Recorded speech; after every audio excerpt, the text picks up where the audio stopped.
या ठिकाणी 3 दिवस प्रवचन संपन्न होत आहे।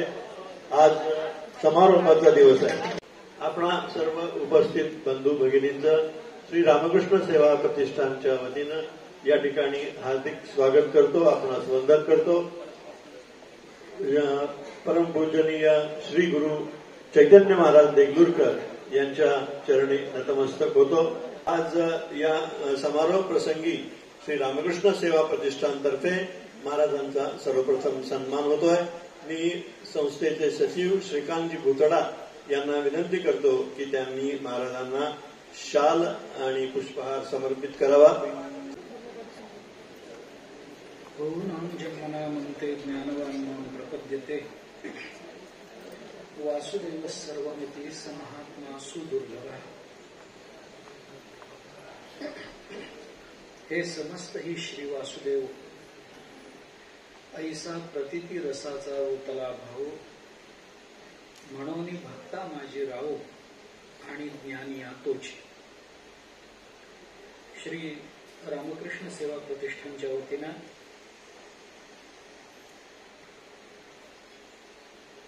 चालू असणाऱ्या या त्रिदिवसीय प्रवचनमालेच्या अंतिम सत्राला आपण आरंभ करतो।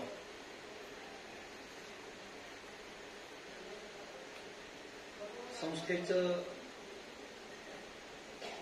वर्णन आणि संस्थेची एकूण कारकीर्द ही आता आदरणीय श्री संजीवजी कुसुरकर यांनी आपल्यासमोर विदित केलेली आहे। गेली 25 वर्ष ही संस्था या ना त्या रूपाने सोलापूरकरांच्या आध्यात्मिक सामाजिक जीवनामध्ये एक आदर्श स्थापित करत आलेली आपल्याला दिसून येते। संस्था सुरू करणं हे जेवढं साधं सरळ सोपं असतं, तेवढी ती संस्था 25-30 वर्ष सातत्यानं विशिष्ट उद्देश डोळ्यासमोर ठेवून त्यात सामर्थ्यानं चालू ठेवणं हे तेवढंच कठीण असतं। जे संस्थेचे पदाधिकारी राहिलेले आहेत त्यांना मी काय म्हणतो याची कदाचित कल्पना येईल, परंतु अशा पद्धतीने ही संस्था चालू ठेवणं हे खरोखरच एक आदर्शवत उदाहरण मानायला हरकत नाही। आणि ते आपण सोलापूरकरांनी महाराष्ट्रासमोर घालून दिलेलं असेल तर आपल्या सर्वांच्या चरणी मी नतमस्तक होतो। गेली 25 वर्ष आदरणीय श्री गणेशजी आणि आदरणीय श्री रघुजी यांच्या पुढाकारानं आणि त्यांच्या सर्व सहकार्यांच्या अतिशय सामर्थ्य संपन्न अशा सहकार्यानं ही संस्था वाटचाल करते आहे। हे संस्थेचं 25वे वर्ष आहे, रौप्य महोत्सवी वर्ष आहे। आणि आत्ताच मलाही हे कळलं की माझंही 25वे वर्ष आहे। मी कधी विचार केला नव्हता, मी हे कधी सुरू केलं, आता किती वर्ष झाली याचा विचार कधी केला नाही, पण किती वर्ष राहिली हे मात्र डोळ्यासमोर ठेवलं आहे। त्या दृष्टीने जेवढा प्रयत्न माझ्या परंपरेच्या कृपेनं, माझ्या पूर्वजांच्या कृपेनं मला करता आला तेवढा करण्याचा प्रयत्न केलाय। तथापि या ही संस्था, रामकृष्ण सेवा प्रतिष्ठान ही संस्था आणि मी या दोघांमधलं साम्य दाखवून दिल्याबद्दल संजीवजी यांना धन्यवाद दिले पाहिजेत। आणि एवढंच म्हणेन की अभी तो हम जवान है, आता 25 आलो। गणेशजी अजून काय आपल्याला भीती नाही कशाची, आता आपण तरुण झालेलो आहोत, आता 25 येतो, पण ही गद्धे 25 नाही आहे। आणि आपल्याला एक पारमार्थिक काम उभं करायचं आहे आणि अजून पुष्कळ पल्ला मोठा गाठायचा आहे। भगवंतांनी या संस्थेला दीर्घ आरोग्य द्यावं। संस्थेचे जे नियम आहेत, संस्थेचे जे उद्देश आहेत, ते उद्देश पारमार्थिक आणि सामाजिक दृष्टीने अधिकाधिक व्यापक होत राहावे आणि या संस्थेकडून सगळ्या समाजाची सर्व संतांची, भगवंताची ही सर्व प्रकारांनी सेवा संपन्न होत राहावी अशी प्रार्थना संतांच्या, परमात्म्याच्या चरणी आणि अर्थात आपल्या सर्व सोलापूरकरांच्या चरणी करतो. कारण आपल्या सर्वांच्या पाठबळाशिवाय संस्था हे कार्य करू शकणार नाही. तेव्हा आपल्याही चरणी नतमस्तक होतो, आपल्या सर्वांनाही प्रार्थना करतो. आणि प्रतिवर्षी मला इथं आमंत्रित करतात त्याबद्दल धन्यवादही देतो. ते औपचारिक वाटत असले तरी ते अत्यंत अनौपचारिक आहेत याची कदाचित आपल्याला कल्पना असेल. त्याबद्दल माझ्या ज्या भावना आहेत त्या नंतर बोलतो. आपला जो विषय चालू आहे तो स महात्मा सुदुर्लभा. कोण महात्मा? बहुनाम जन्मना म्हणते ज्ञानवान माम प्रपद्यते वासुदेव सर्वम इति स महात्मा. ही महात्मा या पदाची व्याख्या भगवंतांनी केलेली आहे.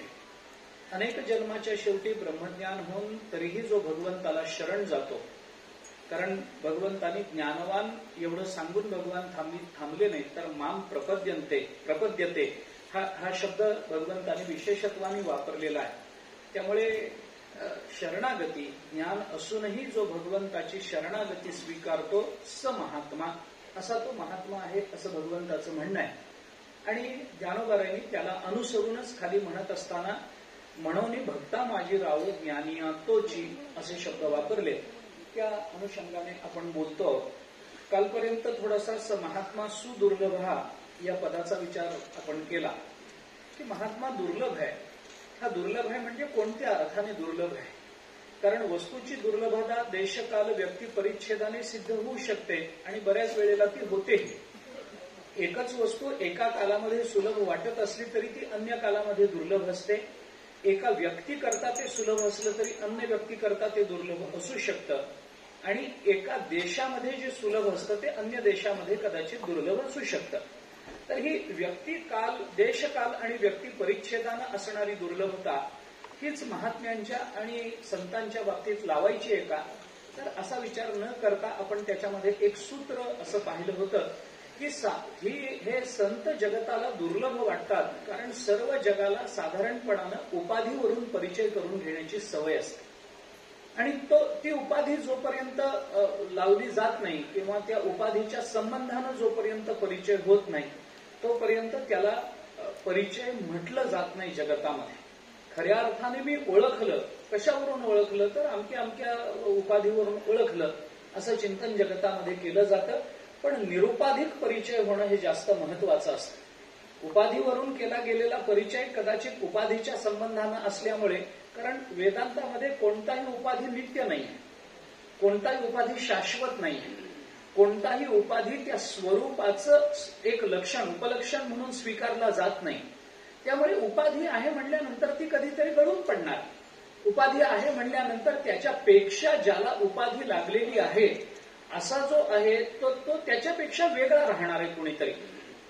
त्यामुळे त्याला वेदांतातले शब्द, पारिभाषिक शब्द मी आता वापरत नाही, पण त्याला वेदांतामध्ये उपहित असं म्हणतात. ज्याला उपाधी लागली त्याला उपहित असा शब्द वापरला जातो.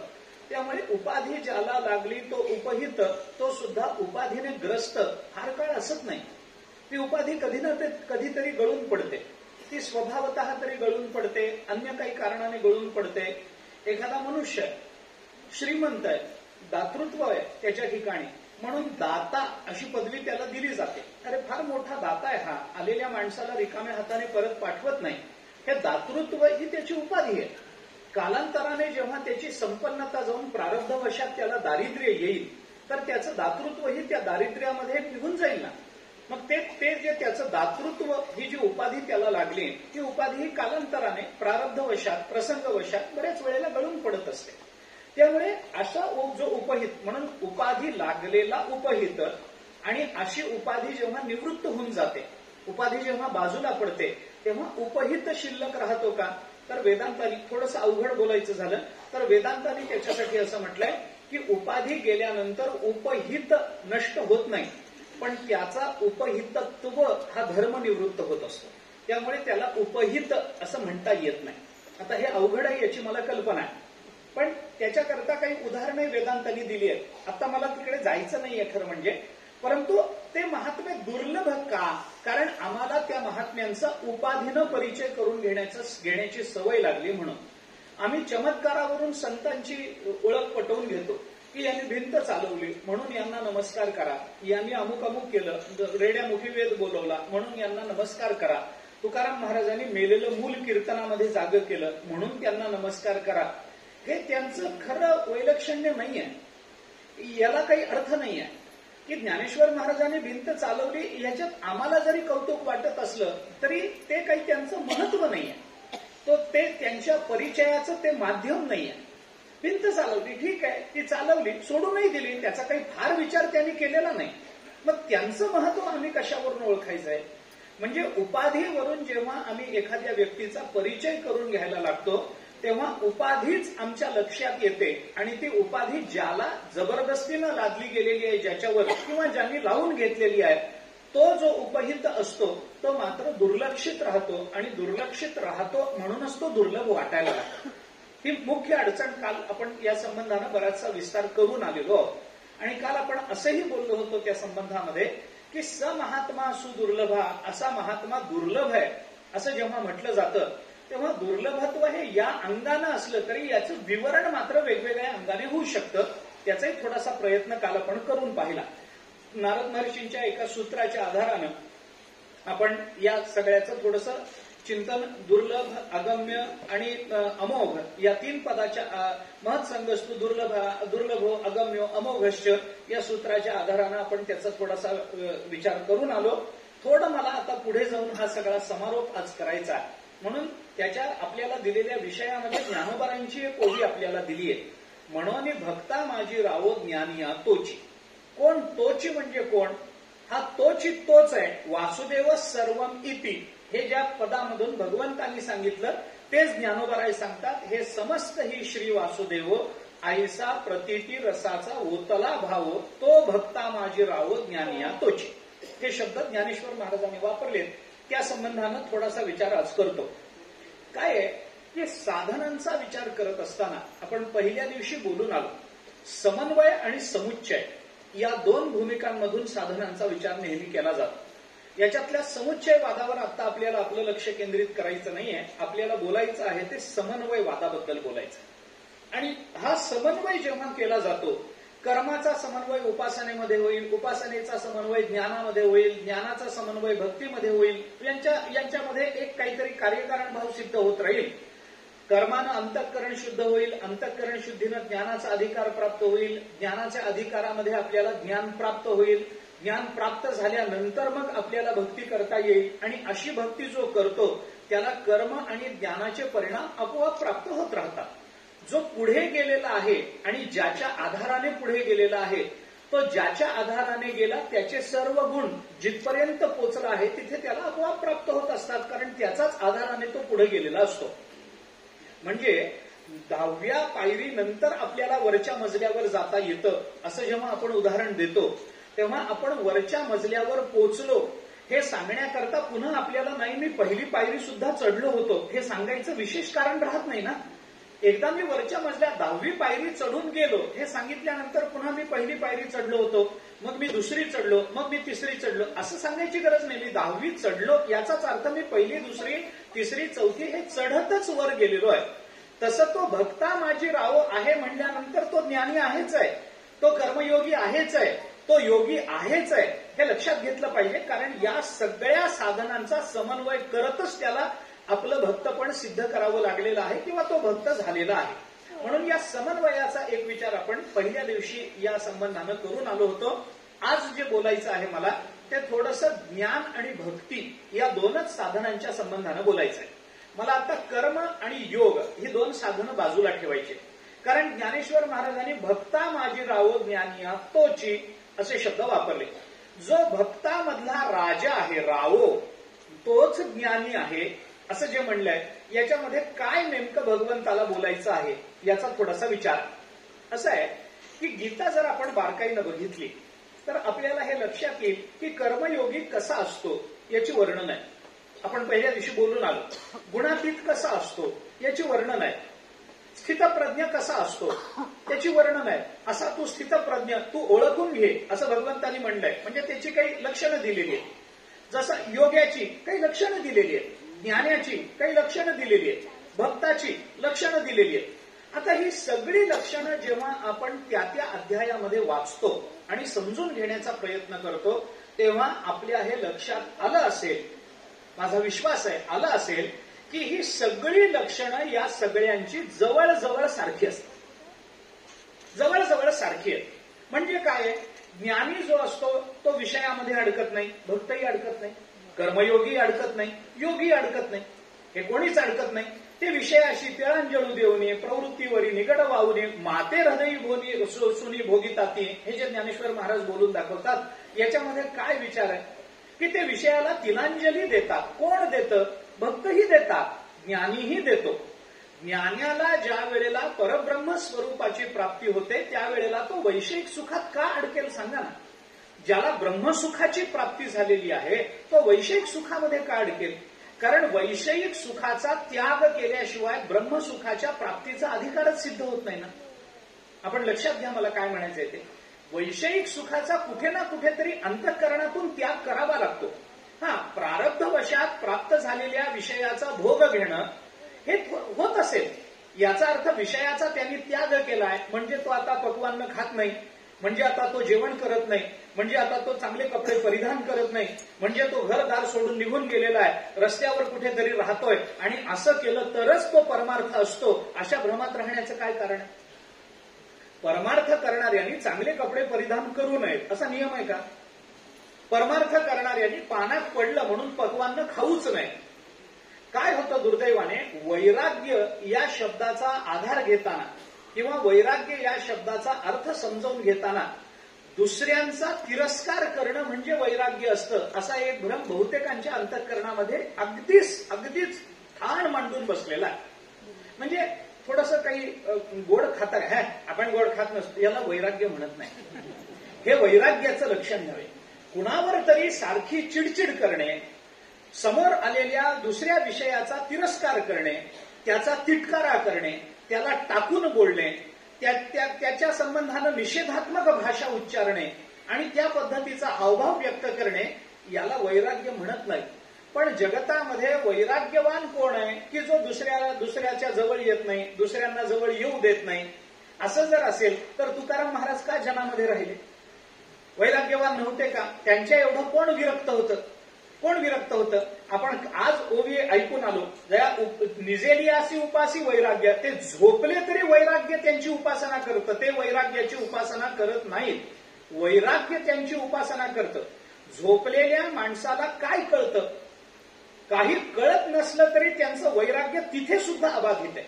झोपलेल्या माणसाची जाणीव कदाचित तिरोहित होईल, झाकली जाईल, हे मान्य आहे. ज्ञानोबांनीच म्हटलंय, निद्रिताचे अंगेशी सापतैशी उर्वशी. ज्ञानोबा स्पष्ट म्हणतात, झोपलेल्या माणसाला आपल्या बाजूला साप आला काय आणि आपल्या बाजूला उर्वशी येऊन झोपली काय, काय कळतं? काही कळत नाही. अनुकूल विषयही कळत नाही, प्रतिकूल विषयही कळत नाही. विषय त्याच्या जवळ जातील किंवा न जातील आणि त्याला त्या विषयांची जाणीव होईल का न होईल हा महत्वाचा विषय नाहीये. त्या अवस्थेमध्ये सुद्धा वैराग्य त्याची उपासना करत आहे हे महत्वाचं. तो झोपला असला तरी आपल्याला एक दृष्टांत त्यानिमित्तानं जर सांगायचा झाला तर रामकृष्ण परमहंसांच्या चरित्रामध्ये असं उदाहरण आपल्याला दिसून येतं. रामकृष्ण परमहंस आजारी होते. एक व्यक्ती त्यांना भेटण्याकरता आली. आजारी होते, दरवाजा लावलेला होता, आतमध्ये विश्रांती घेत होते. त्यांच्या दारावर थांबलेल्या त्यांच्या एका भक्तांनी आलेल्या माणसाला असं सांगितलं की आता ते औषध घेऊन विश्रांती घेत आहेत, तुम्ही ते आत जाऊ नका, त्यांना विक्षेप आणू नका, त्यांची विश्रांती चालू आहे, त्यांना विश्रांती घेऊ देत, त्यांची प्रकृती बरी नाही आहे. तो बाहेरून आलेला जो मनुष्य होता तो म्हणाला, नाही हो, तुम्ही असं म्हणूच नका, मी फार लांबून आलोय आणि आता मी इथून कुठेतरी लांब देशाला चाललेलो आहे, मला 2-4 वर्ष येणं होणार नाहीये, 4-2 वर्ष मला स्वामींचं दर्शन होणार नाही, माझ्या गुरूंचं दर्शन होणार नाही, तुम्ही असं म्हणू नका, थोडी तरी दया दाखवा आणि मला आत सोडा. त्यांनी सांगितलं, नाही, वैद्याने आम्हाला स्पष्ट सांगितलंय की यांना कुणालाही भेटू देऊ नका, यांना विश्रांती घेऊ द्या, कारण तुम्ही भेटलात की ते काहीतरी चौकशी करतील, काहीतरी तुमची चौकशी केली, तुम्ही तुमचं दुःख सांगाल, कारण माणसाला दुःख सांगण्यात जेवढा आनंद आहे तेवढा सुख सांगण्यात नसतो. त्यामुळे तुम्ही काहीतरी दुःख सांगाल, त्यामुळे त्यांचं अंतःकरण पुन्हा पिळवटून निघेल, त्याबद्दल ते विचार करत राहतील, त्यांच्या मनाला स्वस्थता लाभणार नाही. वैद्यांनी सांगितलंय कुणाला सोडू नका, तेव्हा कृपा करा तुम्ही आज जाऊ नका. आलेल्या माणसाला ते सहन होईना. तो म्हणतो नाही मी नुसतं जाऊन बघून येतो, मला आज सोडा, मी फार लांबून आलोय, त्यांचं काही का होईना माझं चांगलं होणं महत्वाचं आहे. ते माझे गुरु आहेत, त्यामुळे त्यांनी संपावं पण माझं भलं करावं, कारण ते गुरु आहेत आणि मी शिष्य आहे. त्यामुळे शिष्याचं कर्तव्य एवढंच असतं की गुरुला काहीही झालं तरी बेहत्तर, पण आपलं फल आपण पदरात पाडून घेतलं पाहिजे. तो म्हणाला नाही असं करू नका, मला आज सोडा. तो दारावर उभा असलेला जो भक्त होता तो काही आज सोडायला तयार नाही. याने पुष्कळ मिनतवाऱ्या केल्या, पुष्कळ त्याला काही सांगितलं, तर मला सोडा, काही करा, मी तुमच्या पाया पडतो. तो म्हणाला कुणाच्याच पाया पडू नका. त्याने पुष्कळ प्रयत्न केले पण तो आज सोडायला तयार नाही. शेवटी हा बाहेरून आलेला तो म्हणाला मी खूप लांबून आलोय आणि आत्ता एवढाच वेळ माझ्या जवळ आहे, मला जर आत्ता दर्शन नाही झालं तर 4-2 वर्षात मी जगेन का नाही मला माहिती नाही, मला दर्शन घेऊ द्या. पुष्कळ अशी चर्चा झाल्यानंतर शेवटी तो दारावर उभा असणारा जो होता त्याला दया. तो म्हणाला ठीक आहे, तुम्हाला दर्शन घ्यायचंय ना, दर्शन घ्या, पण मी तुम्हाला एक सांगतो काय की आज जायचं, मी दरवाजा उघडून देतो, आज जायचं, फक्त लांबून त्यांना बघायचं, रामकृष्णांना बघायचं आणि त्या पावली परत यायचं. हात तिथून हात जोडा, बस संपलं, तेवढं करा आणि परत या. तुम्हाला काही फार त्यांच्या जवळ जायचं नाहीये, त्यांच्याशी बोलायचं नाहीये, त्यांना विक्षेप आणायचा नाहीये. तो म्हणाला काही हरकत नाही, मला फक्त बघू द्या त्यांना, मी लांबून दर्शन घेईन आणि परत येईन. तो म्हणाला नक्की आज जाईल. ठीक आहे, आणि दर्शन घेऊन येईल. तो म्हणाला ठीक आहे. त्यांनी तो पडदा वगैरे दरवाजा उघडला, आत त्याला सोडलं. सोडल्यानंतर दरवाजा पुन्हा लावू, कारण प्रकाश आत गेला की पुन्हा ते जागे होतील. दरवाजा ओढून घेतला. आता आत हा गेला, याला दर्शन घ्यायची इच्छा आहे, पण माणसं बाहेर काय कबूल करतात तसं आत वागतात, याच्यावर तुमचा तरी विश्वास आहे का? असं होत नसतं. तो आत गेल्यानंतर त्याला दिसलं अरे आपले गुरु एकटेत आणि मी एकटा. मग आता इतकं एकटे पण इतका एकांत मिळाल्यानंतर नुसतं हात जोडायचं आणि परत जायचं असं कसं होईल? काहीतरी त्याच्या मनामध्ये भाव निर्माण झाला आणि त्याने विचार केला ठीक आहे, हे झोपलेत ना, यांना उठवायचं नाही ना, यांना काही करायचं, ठीक आहे, काही हरकत नाही, पण आपण आलो आहोत, पुन्हा लवकर येणं होणार नाही, गुरुचरणी काहीतरी सेवाभाव समर्पण करावा अशी त्याची इच्छा.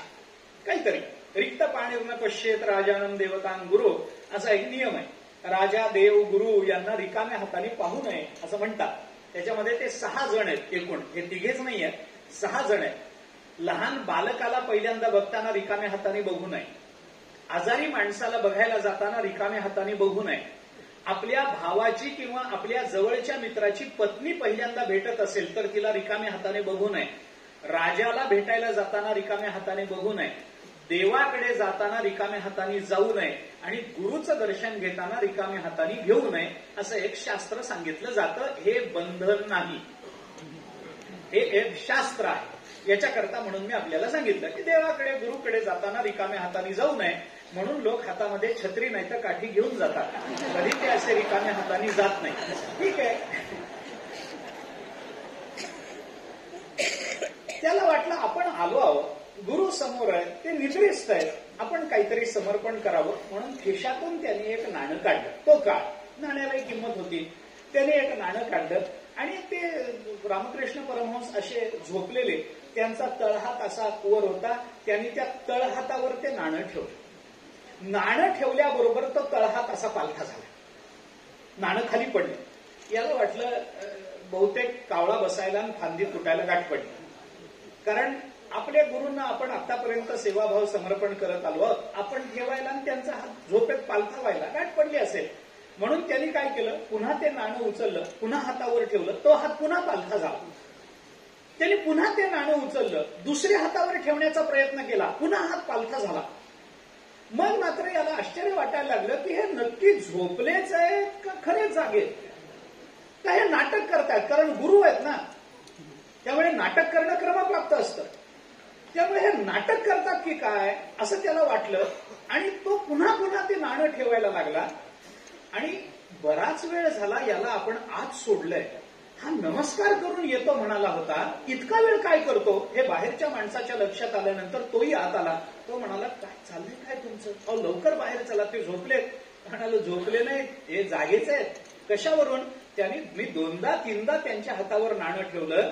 तिन्ही वेळेला त्यांचा हात नाण्याचा स्पर्श झाल्याबरोबर पालथा होतो, नाणं बाजूला पडतं. हे जागेच आहेत. त्यांनी सांगितलं, जागे नाहीत, यांना झोपेचं औषध दिलंय, हे गाढ झोपेत आहेत. तो म्हणाला, नाही, मी पाहिलंय, हे 2-3 वेळेला हात पालथा झाला. तुम्ही त्यांना उठवून बघा. जवळ जाऊन दोघे उठवून बघायला लागले तर ते उठता उठेनात, गाढ झोपलेले. आणि मग यांच्या लक्षात आलं की हे गाढ जरी झोपलेले असले तरी जया निजेली अशी उपासी वैराग्य गाते हे असतं. जे झोपले निजले तरी सुद्धा वैराग्य त्यांची उपासना करतं. अजून काय मोठं लक्षण पाहिजे त्यांचं? म्हणजे तुम्ही ज्ञान पहा, तुम्ही कर्मयोगी पहा, ज्ञान मार्गाने जाणारा पहा, भक्त पहा, योग मार्गाने जाणारा पहा, या सगळ्यांची लक्षणं आपल्याला ही समान दिसतात. की ते विषयाच्या नादात अडकत नाहीत, ते विषयामध्ये गुंतत नाहीत, विषयाचा त्याग त्यांनी कधीच केलेला आहे. विषय जरी त्यांच्या समोर आलेले असले आणि विषय जरी त्यांच्या जीवनामध्ये दिसत असले तरी त्यांचं अंतःकरण विषयानं लिप्त झालेलं नाहीये. ही सगळी लक्षणं आपल्याला सगळ्यांच्या ठिकाणी दिसतात. विषयाचा आता याचा विस्तार मला करायचा नाहीये, पण ही लक्षणं सगळ्यांच्या ठिकाणी दिसतात एवढं मला आवर्जून सांगायचं. जसा विषयाचा त्याग आहे, सगळीच सांगत नाही, पण अगदी 1-2-3 लक्षणं तरी आपल्यासमोर मी मांडतो. जसा विषयाचा त्याग सगळ्यांच्या ठिकाणी समान दिसतो, तसंच दुसरं एक लक्षण सगळ्यांच्या ठिकाणी समान दिसतं. तो ज्ञानी असो, तो कर्मयोगी असो, तो भक्त असो अथवा तो योगी असो, कोणतं लक्षण दिसतं? सगळ्यांचं चित्त सुखदुःखाच्या प्रसंगामध्ये समतोल राहत असतं. हे सगळ्यांच्या ठिकाणी समान. सुखदुःखे समयकृत्वा हे होतच असतं त्यांच्या बाबतीत. त्यांना असं काही नाही की ज्ञानी आहे म्हणल्यानंतर फक्त सुखाकडेच बघतो, दुःख आलं की त्याला वाईट वाटतं. नाही, त्याच्या जीवनामध्ये सुख येवो अथवा दुःख येवो, तो दोन्ही बाबतीत अंतःकरणाची त्याची अवस्था समान आहे. सुख भोगतानाही तो त्याच अवस्थेमध्ये भोगतो आहे आणि दुःख भोगतानाही तो त्याच अवस्थेमध्ये भोगतो आहे.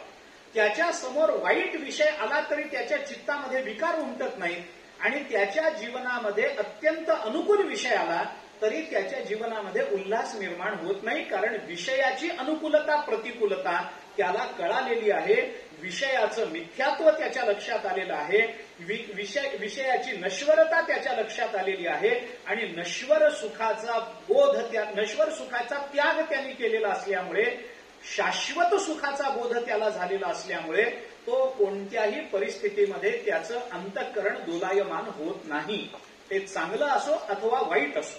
आपण रामचंद्र प्रभूंचं जीवनचरित्र रामायणातलं पहा. रामायणानेच म्हटलंय म्हणून मी आपल्याला सांगतो. रामचंद्र प्रभूंना आदल्या दिवशी असं सांगितलं की उद्या तुम्हाला राज्याभिषेक करायचा आणि दुसऱ्या दिवशी सकाळी उठल्यानंतर त्यांना असं सांगण्यात आलं की तुम्हाला राज्याभिषेक होणार नाही, तुम्हाला 14 वर्ष वनवासाला जावं लागणार आहे. आपल्याला सोन्याच्या सिंहासनावर बसवणार आहेत हे ऐकताना आणि आपल्याला सोन्याचं सिंहासन नाही, राज्याचा त्याग करून 14 वर्ष अरण्यात राहावं लागणार आहे हे ऐकताना दोन्ही वेळेला रामचंद्र प्रभूंचं अंतःकरण एकच होतं, त्याच्यामध्ये विकल्प नाही निर्माण झाला. हे जर आपल्या बाबतीत झालं असतं तर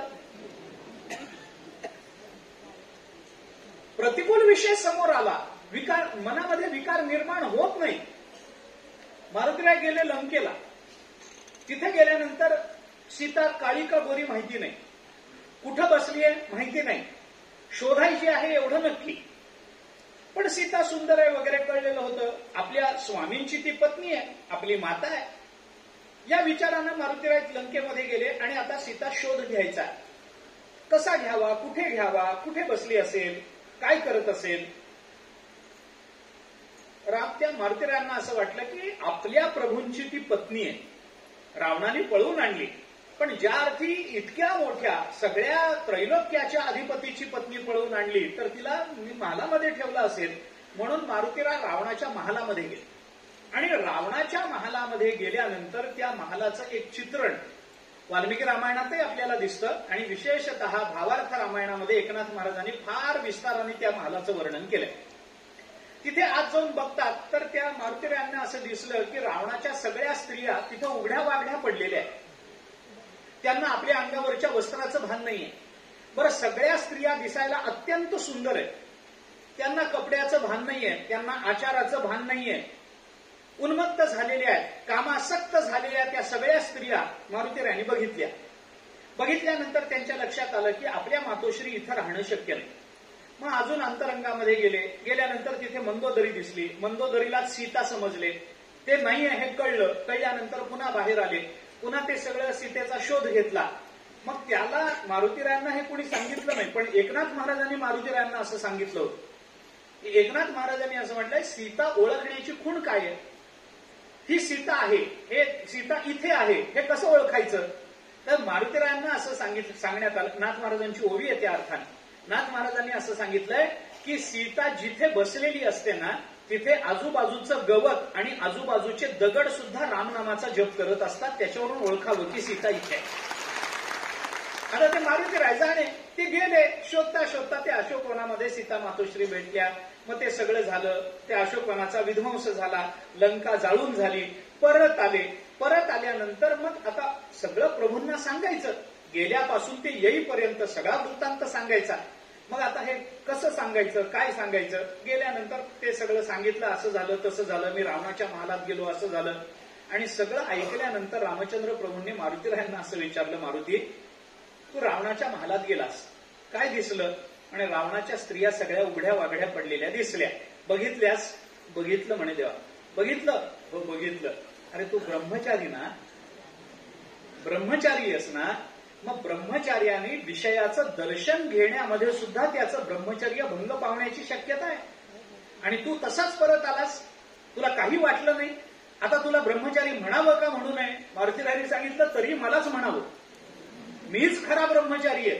पण का म्हणावं, त्याला उत्तर देताना मारुतीरायांनी जे उत्तर दिलंय ते मला आत्ता आपल्या समोर स्पष्ट करायचंय, ते ठेवायचंय. मारुतीराय असं म्हणाले देवाला, कामम दृष्ट्वा मया सर्वा विश्वस्ता रावण स्त्रिया न तुमे मनसा किंचित वैकृत्यम उपपद्यते. मारुतीराय देवाला असं म्हणाले, कामम दृष्ट्वा मया सर्वा विश्वस्ता रावण स्त्रिया, सगळ्या रावणाच्या स्त्रिया काममोहित झालेल्या, उघड्या वाकड्या पडलेल्या दृष्ट्वा मी पाहिल्या, मी माझ्या डोळ्यांनी पाहिल्या. पण असं बघून सुद्धा न तुमे मनसा किंचित वैकृत्यम उपपद्यते, माझ्या मनामध्ये किंचित सुद्धा विकार उत्पन्न झाला नाही, म्हणून मीच खरा ब्रह्मचारी. आयुष्यामध्ये आलेल्या प्रतिकूल परिस्थितीमध्ये माणसाच्या चित्ताची अवस्था आणि जीवनामध्ये आलेल्या अनुकूल परिस्थितीमध्ये माणसाच्या चित्ताची अवस्था समान राहू शकत नाही. कारण आपल्याला अनुकूलतेची अपेक्षा आहे, आपल्याला प्रतिकूलतेचा त्याग करायचा आहे. पण अनुकूलता आणि प्रतिकूलता हे शेवटी द्वंद्व आहे आणि या द्वंद्वाच्या पलीकडे आपल्याला पोचायचं आहे. याचं भान जोपर्यंत माणसाला राहत नाही तोपर्यंत अनुकूल आणि प्रतिकूल हे विषय आपल्या चित्तामध्ये व्यग्रता निर्माण करणारे असतातच, हे लक्षात ठेवलं पाहिजे. सगळ्या वेदांताने हे चिंतन केलंय, भक्तिशास्त्रानेही हे चिंतन केलंय, नाही असं नाही. मी कशा करता आपल्याला हे सांगतो, माझा मुद्दा असा मला मांडायचा आहे की ज्ञानी असो अथवा भक्त असो, त्यांची जी लक्षणं गीतेने भगवान मुखातून सांगितलेली आहे ती सगळी लक्षणं जवळजवळ सारखीच असतात. त्यांना विषयामध्ये काही गम्य वाटत नाही, विषय भोगावा वाटत नाही, विषयाची अनासक्ती निर्माण झालेली असते, त्यांच्याकडून विषयाचा अंतःकरणपूर्वक त्याग झालेला असतो. विषय जरी त्यांनी भोगला तरी त्या विषयामध्ये त्यांना स्वारस्य नसतं. तुकाराम महाराज म्हणतात ना, काय खातो आम्ही कासया सांगाते, कैसे हे लागते नेणोमुखी. तुकाराम महाराज म्हणतात, आम्ही कशाबरोबर काय खातो आणि ते मुखाला कसं लागतं हे आम्हाला कळत नाही. पण हे म्हणणारे तुकाराम महाराज आम्ही काहीतरी खातो हे कबूल करतात की नाही. म्हणजे कसं लागतं हा नंतरचा प्रश्न आहे, पण खातो ना आम्ही. का खातो? कारण अन्न मान धन हे तो प्रारब्धाधीन म्हणून. प्रारब्धवशात प्राप्त झालेल्या विषयाचा भोग घेणं माणसाला बंधनकारक आहेच आहे, कारण कर्माचा नियमच तसा आहे. परंतु भोग घेताना भोगासक्त राहणं वेगळं आणि भोग घेताना सुद्धा साक्षी भावानं भोग घेणं वेगळं. ज्ञानी महात्मा ज्या वेळेला विषयाचा भोग घेतो, जनक राजे एवढे मोठे ब्रह्मज्ञानी आहेत, त्यांच्या एवढा ज्ञानी कोण आहे? जनक राजांची परंपरा जर आपण पाहिली तर असं आहे, आपल्याला एकच जनक माहिती आहे, सीतेला जन्म देणार, तेवढे एकच. पण नियम असा नाहीये पुराणांचा. पुराणांनी असं सांगितलंय की जो जो मिथिलेचा राजा असतो तो प्रत्येक राजा जनकच असतो. त्याला जनक हेच नाव आहे. आणि ते सगळे जो जो जनक असतो, जो जो मिथिलेचा राजा असतो तो मुक्त होतोच होतो, असा नियमच आहे. त्यामुळे मागच्या एकूण 42,000 जनकांची एक यादी पुराणामध्ये आली. एवढी नावं दिली नाहीत, कारण नाव एकच राहणार आहे, जनक. पण संख्या सांगताना असं सांगितलंय की मिथिलेवर राज्य करणाऱ्या 42,000 पिढ्या सगळ्याच्या सगळ्या जीवनमुक्त आहेत. काय ताकद असेल बघा ना. हे जनक राजे ब्रह्मज्ञानी नाहीत का? आहेत ना. अष्टावक्र मुनींनी केलेला उपदेश हा जनक राजा करता फार महत्वाचा. आणि अष्टावक्र मुनींच्या कृपेने जनक राजांना ब्रह्मज्ञान प्राप्त झालं. आणि या जनकांनी शुकाचार्यांना ज्ञान दिल्याचं वर्णन आहे. आपल्याला रामायणात दिसतं, भावार्थ रामायणात दिसतं, अन्यत्रही पुराणामध्ये आपल्याला ते दिसून येतं. शुकाचार्य आईच्या गर्भामध्ये 12 वर्ष राहिले, 12 वर्षानंतर बाहेर आले. व्यास महर्षी शुका करून मागे लागले. ते काही मागे बघायला तयार नाहीत. मग ते पुढे निघाले. एका तळ्यामध्ये काही स्त्रिया स्नान करत होत्या. तरुण असणारे शुकाचार्य तिथून जाताना स्त्रियांना काही वाटलं नाही, त्या तशाच स्नान करत राहिल्या. पण त्यांच्या मागून जाणारे व्यास महर्षी जेव्हा तिथे पोहोचले तेव्हा त्या स्त्रियांना लाज वाटली. त्यांना वाटलं अरे कुणीतरी परपुरुषाला. त्यांनी लगेच काही स्त्रिया पाण्यामध्ये बसल्या, काही वस्त्र अंगावर घेतलं, लाजल्या. पूर्वीच्या स्त्रिया लाजत असत, त्यामुळे त्या लाजल्या. मग लाजल्यानंतर नाही, म्हणजे मला तसं काही म्हणायचं नव्हतं, पण ते गेलं तोंडात. बरं जाऊ द्या, आता गेलं तर काय करू. ते लाजल्या. लाजल्यानंतर व्यासांनी त्यांना असं विचारलं की माझा मुलगा तरुण, तो उघडा, त्याच्या अंगावर लंगोटी सुद्धा नाहीये, असा नग्न आहे, तो तुमच्या समोरून गेला. नग्न तरुण पुरुष समोरून जाताना तुम्ही लाजला नाही. आणि मी तुमच्या आजोबांच्या वयाचा, माझी दाढी पांढरी झालेली, माझ्या गोवईचे केस पांढरे झालेले, माझं सगळं संपलेलं, मी इतका म्हातारा, आणि मी आलो तर तुम्ही लाजता. तरुण नग्न पुरुष गेला तर तुम्ही लाजला नाही, आणि मी मात्र म्हातारा असून तुम्ही मला लाजता. काय कारण आहे? त्याला त्या स्त्रियांनी उत्तर दिलं की तुमचा मुलगा तरुण होता, नग्न होता, परंतु आम्ही त्याला लाजलो नाही आणि तुम्हाला लाजतो. याचं एकच कारण आहे की त्याला ही स्त्री आहे आणि मी पुरुष आहे हा भेदच नव्हता, म्हणून आम्ही त्याला लाजलो नाही. आणि तुमच्या चित्तात तो भेद आहे म्हणून आम्ही तुम्हाला लाजतो. हे कळल्यानंतर व्यासांना अजून वाईट वाटलं. शेवटी ते शुकाचार्यांच्या मागे गेले. शुकाचार्यांना जेव्हा हे कळलं की आपल्या नावाने हाक मारल्यानंतर झाडं झुडपं ओ देतात, वृक्ष ओ देतात, आपण भेदातीत आहोत, असं कळल्यानंतर त्यांच्या ठिकाणी एक अभिमान निर्माण झाला. शुकाचार्यांच्या ठिकाणी मग मी असा, मी तसा, मी भेदरहित आहे, मी अमुक, मी तमुक, अभिमाना. तुकाराम महाराजांनी त्याचं वर्णन केलंय. अभिमान लागे शुकाची पाठी, व्यासे उफराटे दृष्टी केली, जनक भेटीसी पाठविला तेने, अभिमान नाणे खोटे केले. मग ते जनकाकडे पाठवलं. भावार्थ रामायणाच्या बालकांडात सुरुवातीला ही कथा आली. मग ते जनकाने त्यांना संगम त्यक्त्वा सुखी भव वगैरे उपदेश केला. मला कथा सांगायची नाहीये, पण शुकाचार्यांना, ज्यांना गर्भामध्ये ज्ञान झालेलं आहे, ज्यांना बाहेर येण्याकरता भगवंतांनी शब्द दिलेला आहे, अशा शुकाचार्यांना सुद्धा बोध देण्याकरता जे जनकराजे तत्पर आहेत, ते जनकराजे कुणी सामान्य राजे आहेत का? नाही ना. ते ब्रह्मज्ञानी आहेत, नाही असं नाही, परंतु तरीही ते सोन्याच्या सिंहासनावर बसतात, तरीही ते रोज पंचपक्वान्नाचं जेवण करतात, तरीही ते कुणाला तरी फाशीची शिक्षा हत्तीच्या पायाखाली देतात, कुणाला तरी पुरस्कार देतात, आलेल्या विद्वानांचा सत्कार करतात, आलेल्या मूर्खाला हकलून देतात. मग हा मूर्ख, हा विद्वान, हा चांगला, हा वाईट, हे चांगलं जेवण, हे वाईट जेवण, हा भेदभाव त्यांच्या अंतःकरणात आला कसा?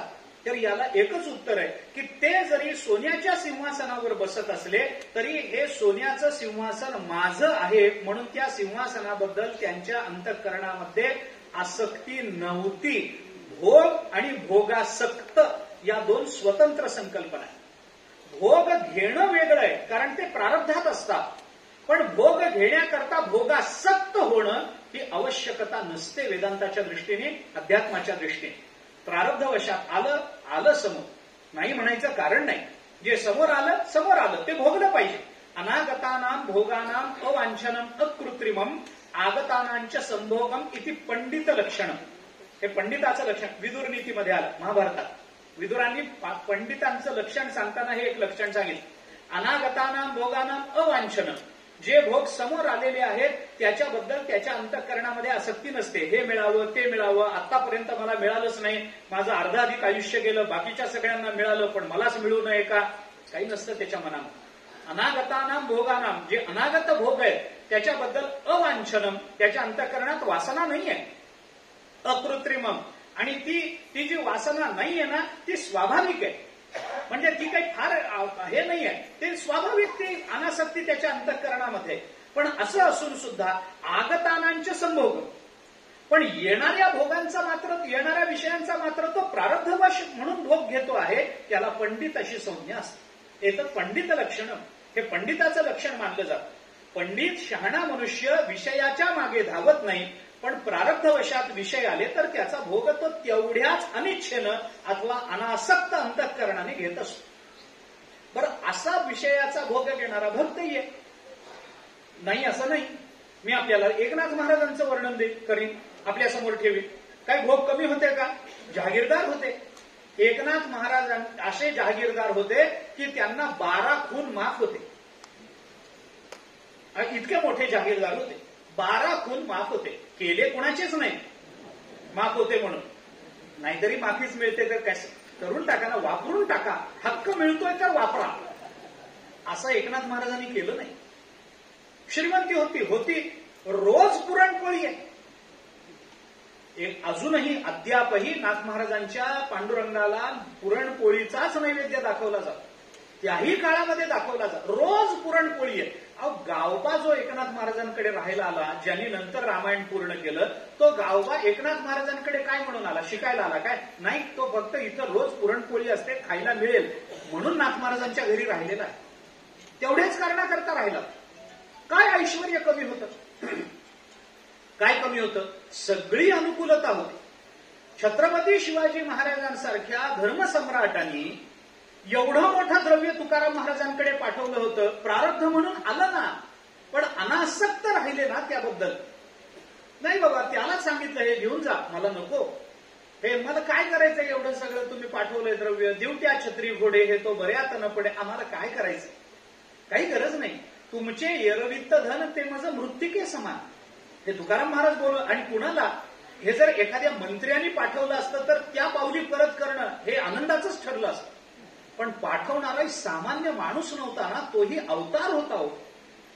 छत्रपती शिवाजी महाराज त्यांनी पाठवलेलं होतं, ते पाठवलेलं द्रव्य सुद्धा तुकाराम महाराजांनी नको म्हणून पाठवावं. आणि मग तुम्हाला सुखी करायचं असेल तर आम्हाला हे तर तुम्ही नाकारता, मग आम्ही काय करावं? मग तुकाराम महाराजांनी सांगितलं, आम्हाला सुखी करायचंय ना, मग आम्ही सांगतो ते करा. आम्ही तेणे सुखी म्हणा विठ्ठल विठ्ठल मुखी. बस, आम्हाला काय करायचं? तुम्ही नुसतं विठ्ठल विठ्ठल विठ्ठल म्हणत राहा, आम्ही सुखी होत जाऊ. आम्हाला द्रव्याने सुख मिळतं हे कोणत्या तत्वात बसवता तुम्ही? द्रव्य नसेल तर सुख मिळत नाही असा नियम आहे का? बरं, जाऊ द्या, द्रव्य नसेल तर सुख मिळत नाही का हा विषय सोडून द्या. मी उलट विचारतो, द्रव्य असेल तर सुख मिळेलच याची शाश्वती देता का? मग दुसरं कबूल करायला काय हरकत आहे? हे जर प्रांजळपणाने आपण कबूल करतो आहोत तर दुसरं कबूल करायला काय हरकत? द्रव्य नसेल तर सुख मिळत नाही असं नाही. भागवत पहा आपण, भागवताचा 9वा स्कंध हा ईशानुकथा म्हणून पुराणाचं एक लक्षण त्यामध्ये आलंय. ईशानुकथा हे पुराणाचं एक लक्षण आहे. ईश या शब्दाचा अर्थ परमात्मा असा नाहीये. ईशितुम शीलम यस्य, ईशनशीलता ज्याच्या ठिकाणी आहे त्याला ईश्वर अशी संज्ञा येते. ईशितुम शीलम, ज्याचं शील ईशन करण्याचं आहे. ईशन करणं याचा अर्थ नियोजन करणं. ज्याच्या ठिकाणी नियोजनाचं सामर्थ्य असतं त्याला ईश्वर असं म्हटलं जातं. ईश्वर शब्दाचा अर्थ सामान्यत्वानं असा. आता ईशानुकथा म्हणजे कुणाच्या कथा आहेत? त्याच्यामध्ये राजांच्या कथा आहेत, त्या चंद्रवंशातले राजे आहेत, कैसूर्य वंशातले राजे आहेत, त्याच्यामध्ये रामचंद्र प्रभूंची कथा आहे, अंबरीशाची कथा आहे, निदागाची कथा आहे. ही सगळी चरित्र 9व्या स्कंधामध्ये आहे. मला 9वा स्कंध सांगायचं नाही, मला भागवत मुळीच सांगायचं नाही, पण मला त्याच्यातलं एक साधर्म्य आपल्या समोर ठेवायचं या सगळ्या चरित्रांमधलं.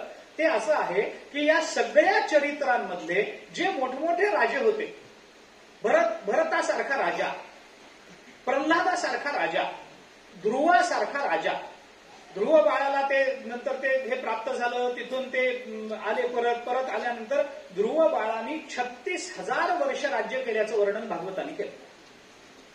भरताचं राज्य 1 कोटी वर्षाचं होतं असं भागवतांनी म्हटलं. आता 1 कोटी वर्ष राज्य केलं काय, 36,000 वर्ष राज्य केलं, इथं 5 वर्षाची मारामार आहे. बरं जाऊ द्या, पण इतकी वर्ष राज्य करणारे हे राजे आपल्या आयुष्याच्या उत्तरार्धामध्ये आपलं सगळं राज्य पुढच्या पिढीच्या ताब्यामध्ये देऊन निर्मम अंतःकरणानं अरण्यामध्ये निघून गेले. हे आपण ऐकलंय का नाही?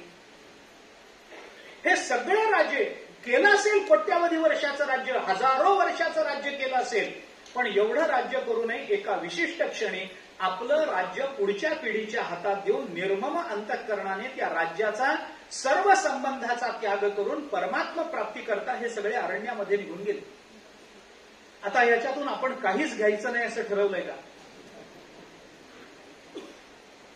कितक्या वर्षाचं राज्य एका क्षणात सोडून जाता येतं फक्त निर्ममता अंतःकरणामध्ये निर्माण होणं आवश्यक असतं. आणि ती निर्ममता निर्माण होण्याकरता विषयाच्या अनुकूल प्रतिकूलतेमध्ये न भूलता विषयाचं स्वरूप लक्षात येणं आवश्यक असतं.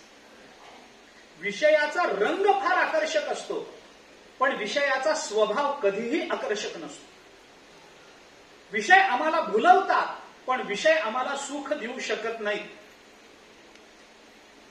ज्ञानोबारायांचं एक म्हणणं आहे, एक वचन आहे, मी मागे बोललो असेल कदाचित, पण पुनरुक्ती झाली तर मला दोष देऊ नका कृपा करून. आत्ताच्या विषयाची ती आवश्यकता आहे. ज्ञानेश्वर महाराजांनी असं म्हटलंय, विषयाचे समसुख बेगडाची बाहुली, अभराची सावली जाईल रया. फार गोड शब्द वापरले. विषयाचं समसुख म्हणजे बेगडाची बाहुली आहे असं म्हटलंय. बेगडाची, आपल्याला बेगड माहिती आहे? बेगड माहिती असेल ना, चमकीचा कागद, त्याला बेगड म्हणतात. इकडे काय म्हणतात मला माहिती नाही, पण बेगडच म्हणत असावे, कारण सगळीकडे मराठीतला बेगड म्हणतात. त्या पूर्वीच्या काळी बेगडाच्या बाहुल्या केल्या जात असत. आताच्या बाहुल्या वेगळ्या आहेत, ते फारच दिसायला नीटस असतात.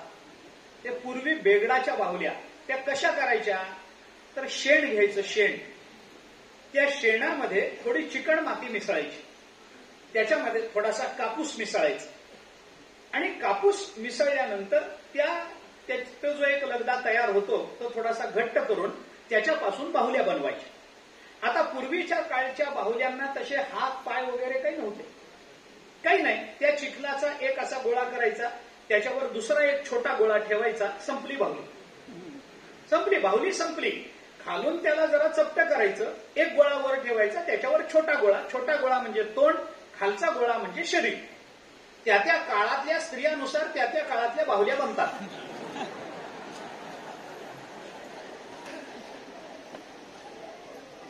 सर्व जुन्या मातांना माझा साष्टांग नमस्कार.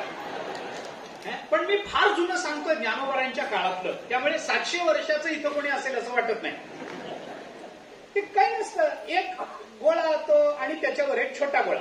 आणि हे गोळे, शेणाचे गोळे, हे ओले असताना त्याच्यावर बेगड चिकटवून टाकायचं. ओला असताना तो चिकटून जातो, मग चिकटून त्याला चिकटवला की मग त्या बाहुल्यांना उन्हामध्ये वाळवायचं. वाळवून त्या बाहुल्या वाळल्या की मग त्या कुठे जत्रा असेल, कुठे काही असेल तर तिथे विकायला ठेवायची. जत्रेमध्ये, गावागावी जत्रा असायच्या पूर्वी, त्या जत्रेमध्ये ती बाहुल्याची त्याची दुकानं असायची, त्या दुकानांमध्ये त्या बाहुल्या विकायला ठेवायच्या. ते तांबड्या, पिवळ्या, हिरव्या, निळ्या अशा चमचम करणाऱ्या, मग ते बेगडच लावलेला, चमकीचा कागद लावलेला, त्या चमचम चमचम करणाऱ्या बाहुल्या. आणि मग एखादा मुलगा आपल्या वडिलांबरोबर ती जत्रा बघायला गेला की मग ते बाहुल्या बघायच्या, बाबा मला बाहुली पाहिजे.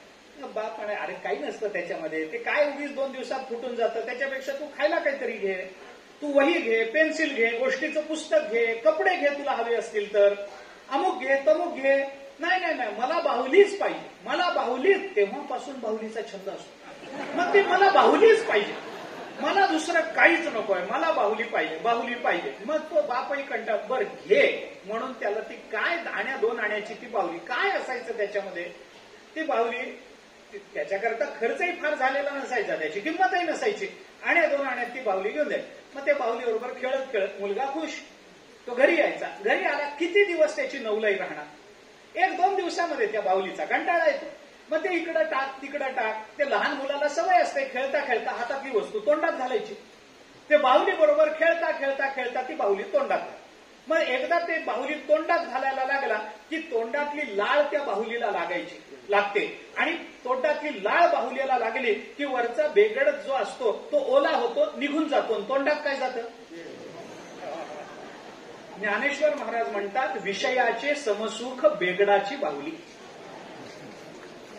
विषयाचं सुख म्हणजे अशी बेगडाची बाहुली आहे. वरून तर चमचम चमचम करणारा चमकीचा कागद आहे, पण ज्या वेळेला तो कागद निघून जातो तेव्हा तोंडात फक्त शेणच जातं. हे विषयाचं समसुख ज्ञानेश्वर महाराजांनी केलेलं वर्णन आहे.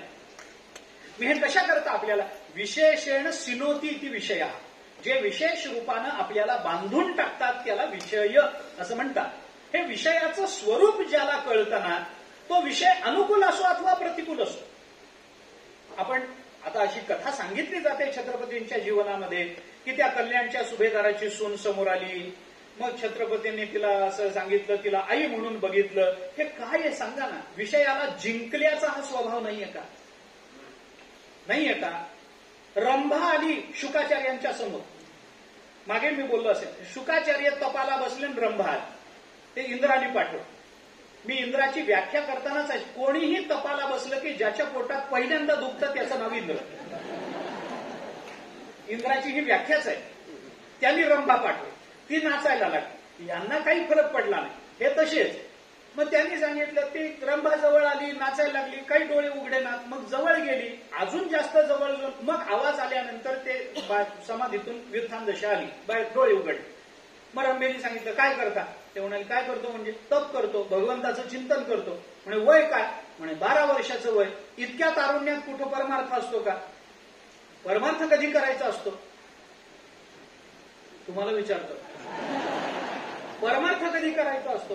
शेवटी रिटायर झाल्यानंतर करण्याच्या गोष्टी येत्या. तुम्ही तरुण आहात, हे काय तप करत बसला? मग हे बघा, मी रंभा आहे, मी स्वतःहून तुमच्याकडे आली, माझा भोग तुम्ही घ्यावा अशी माझी इच्छा आहे. हे काय करत बसला? मी स्वतःहून तुमच्याकडे आली, भोग घ्या. त्यांनी सांगितलं, नाही घेणार. मी बघितलंय काय भोग घ्यायचा आहे, मला नको, मला आसक्तीच नाही विषयाची. ते म्हणाले, अहो मी अप्सर आहे, सहसा कुणाला मिळत नाही, स्वर्गात तर राहणारी आहे, स्वर्गांगना आहे. माझा भोग, मी स्वतः तुमच्याकडे आलेली आहे, माझा भोग घ्यायला, माझ्याबरोबर संसार करायला तुम्हाला काय अडचण आहे? ते म्हणाले, काय म्हणून तुझा संसार करून तुझा भोग घेऊ? अगं स्त्रीच्या शरीरामध्ये आत काय असतं हे 12 वर्ष पोटात राहून बघितलंय ना मी, आतून काय असतं ते. मी काय म्हणून या शरीराची आसक्ती धरू? सगळं आतमध्ये काय आहे? मांस, मळ, मूत्र हेच आहे ना आतमध्ये सगळं भरलेलं. मांस पांचाली काय असतो, यंत्र लोलेंग पंजिरे, स्नायू अस्थि ग्रंथी शालिन्या स्त्रिया किमिव शोभनम. काय शोभिवंत आहे? कातडं चांगलं नाहीये, रक्त चांगलं नाहीये, मांस आहे शरीरामध्ये, पोटात गेलं तर आतमध्ये सगळं मलमूत्र भरलेलं आहे, आतडे भरलेले आहेत, हाडांनी भरलेलं हे शरीर आहे. काय त्याच्या सौंदर्याची आसक्ती निर्माण होणार आहे? काय म्हणून? ती म्हणाली, त्या भ्रमात राहू नका. तुमची आई लौकिक होती म्हणून तिच्या पोटात हे होतं, आमच्या पोटात हे नसतं. आम्ही स्वर्गातले अप्सर आहोत. आम्ही अशा पंचमहाभूताच्या विकारांनी बनलेल्या नाही आहोत. आमच्या पोटामध्ये सगळी सुगंधी द्रव्य आहेत. तुम्हाला दाखवते म्हणून त्या रंभेने आपलं पोट फाडून दाखवलं. त्या पोटामधून सगळी सुगंध द्रव्य बाहेर पडली. असं आसमंतामध्ये सुगंध पसरला. आणि मग रंभेने सांगितलं, हे माझं शरीर आहे, म्हणून या शरीराचा भोग घ्या म्हणते मी तुम्हाला. काय अडचण आहे आता तुम्हाला? शुकाचार्याने तिला हात जोडून सांगितलं, तुझ्या पोटात इतका सुगंध हे मला जर आधी कळलं असतं तर 12 वर्ष तुझ्याच पोटात राहिलो नसतो का माते? काय भूमिका आहेत विचार करा ना. शिवाजी महाराजांचं त्या कल्याणच्या सुभेदाराच्या सुनेला माता म्हणणं आणि भगवान शुकाचार्यांनी रंभेला माता म्हणणं, काय भूमिका असेल अंतःकरणाची लक्षात घ्या ना आपण. विषयाचा स्पर्शही चित्ताला न होणं, प्राप्त झालेल्या परिस्थितीमध्ये अंतःकरण दोलायमान न होणं, स्वतःच्या शरीराबद्दलची नश्वरता अंतःकरणामध्ये दृढ झालेली असल्यामुळे शरीर राहिलं काय अथवा गेलं काय त्याची तमा न राहणं, ही सगळी लक्षणं या सगळ्यांच्या ठिकाणी समानत्वानं दिसली.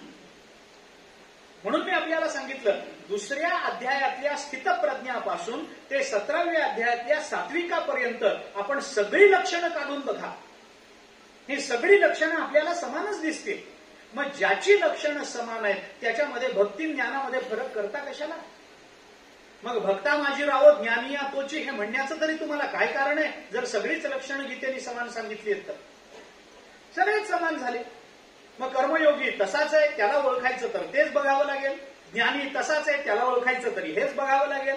भक्ताला ओळखायचं तरी हेच बघावं लागेल. अद्वेष्टा सर्वभूताना मैत्र करुणैवच निर्ममो निरहंकार समदुःख सुखक्षमी. समदुःख सुखक्षमी सगळीकडे समानच आहे. निर्ममता सगळीकडे समानच आहे. निरहंकारिता सगळीकडे समानच आहे.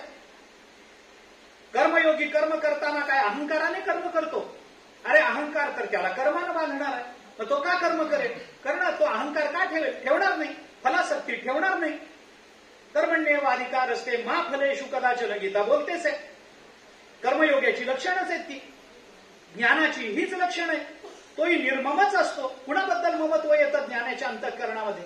हे माझं, हे तुझं, हे कुणा ज्ञानाच्या अंत? ज्याला ब्रह्मज्ञान झालं त्याला काय माझं काय परक? त्याला सर्व पदार्थांच्या ठिकाणी एक परब्रह्माचं दर्शन होतं. त्याला दुसरं काही दिसत नाही. तो कोणी कसाही असो. 5व्या अध्यायातच गीतेने आपल्याला त्याचा विचार बोलून दाखवला. त्याला काही दिसो, वेदवेत्ता ब्राह्मण दिसो, त्याला कुत्र दिसो, त्याला हत्ती दिसो, त्याला गाय दिसो, त्याला चांडाल दिसो, त्याची बुद्धी सर्वांच्या ठिकाणी समान आहे.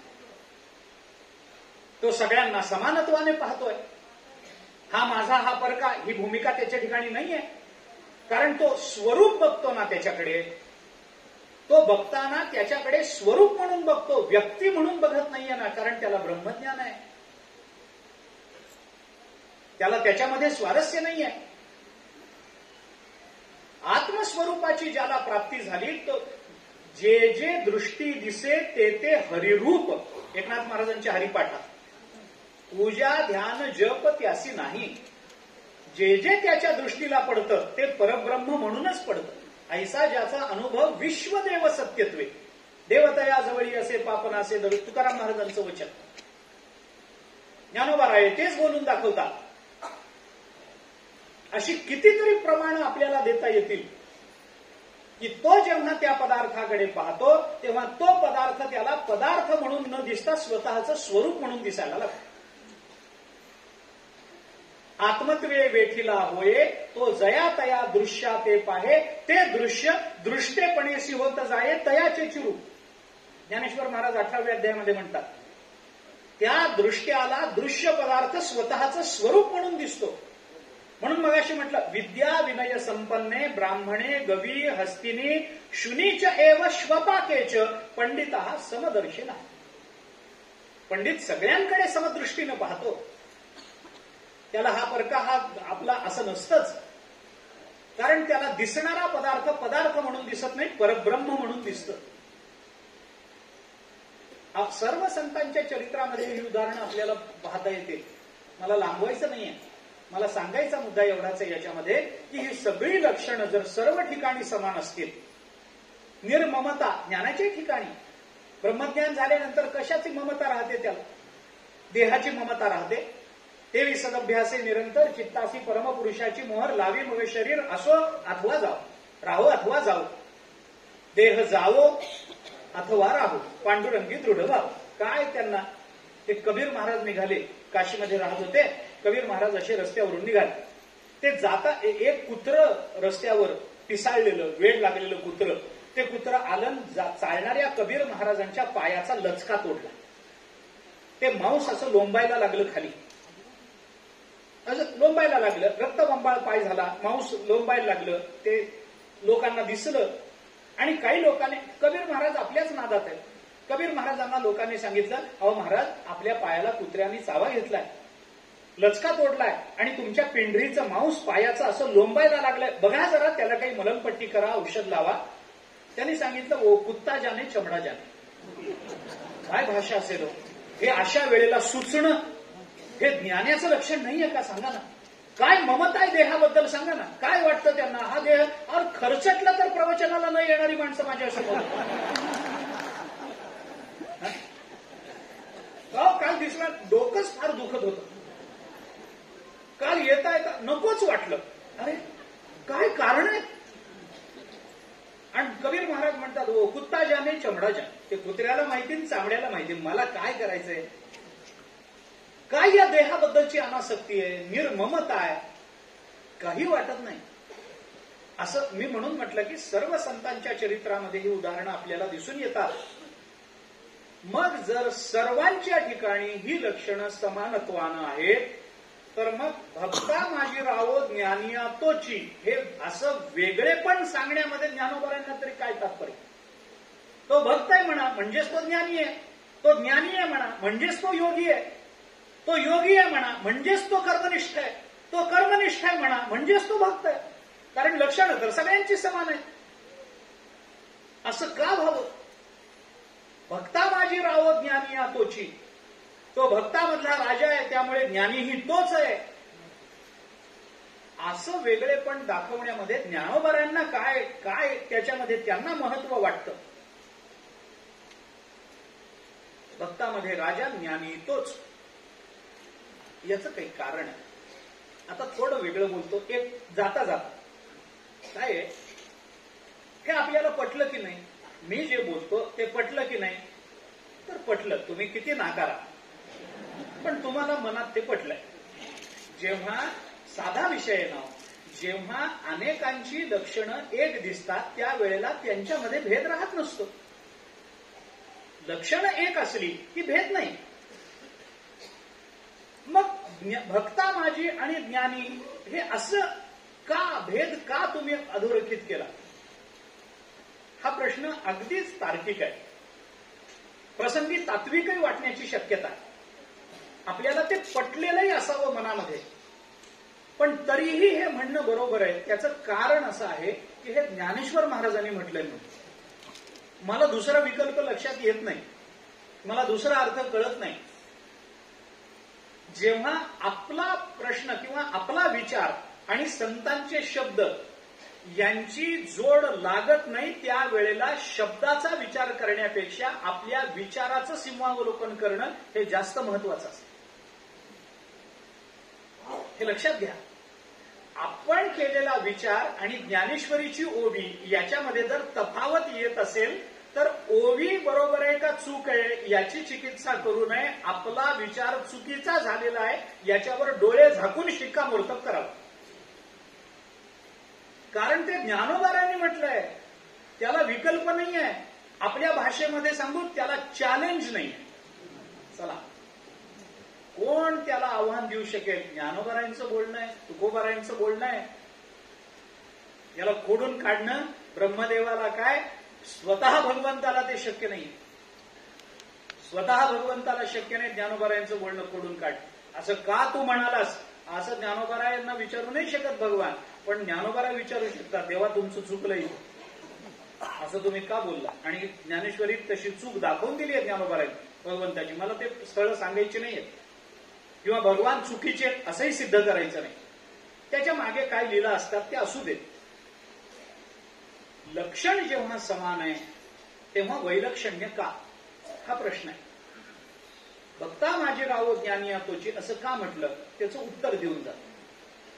ज्या अर्थी ज्ञानोबारायांनी हे वेगळेपण ठेवलंय त्या अर्थी त्यांच्यामध्ये काहीतरी वेगळेपणा आहे.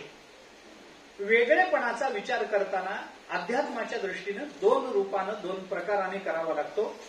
एक साध्याचं वेगळेपण असतं आणि एक साधनेचं वेगळेपण असतं.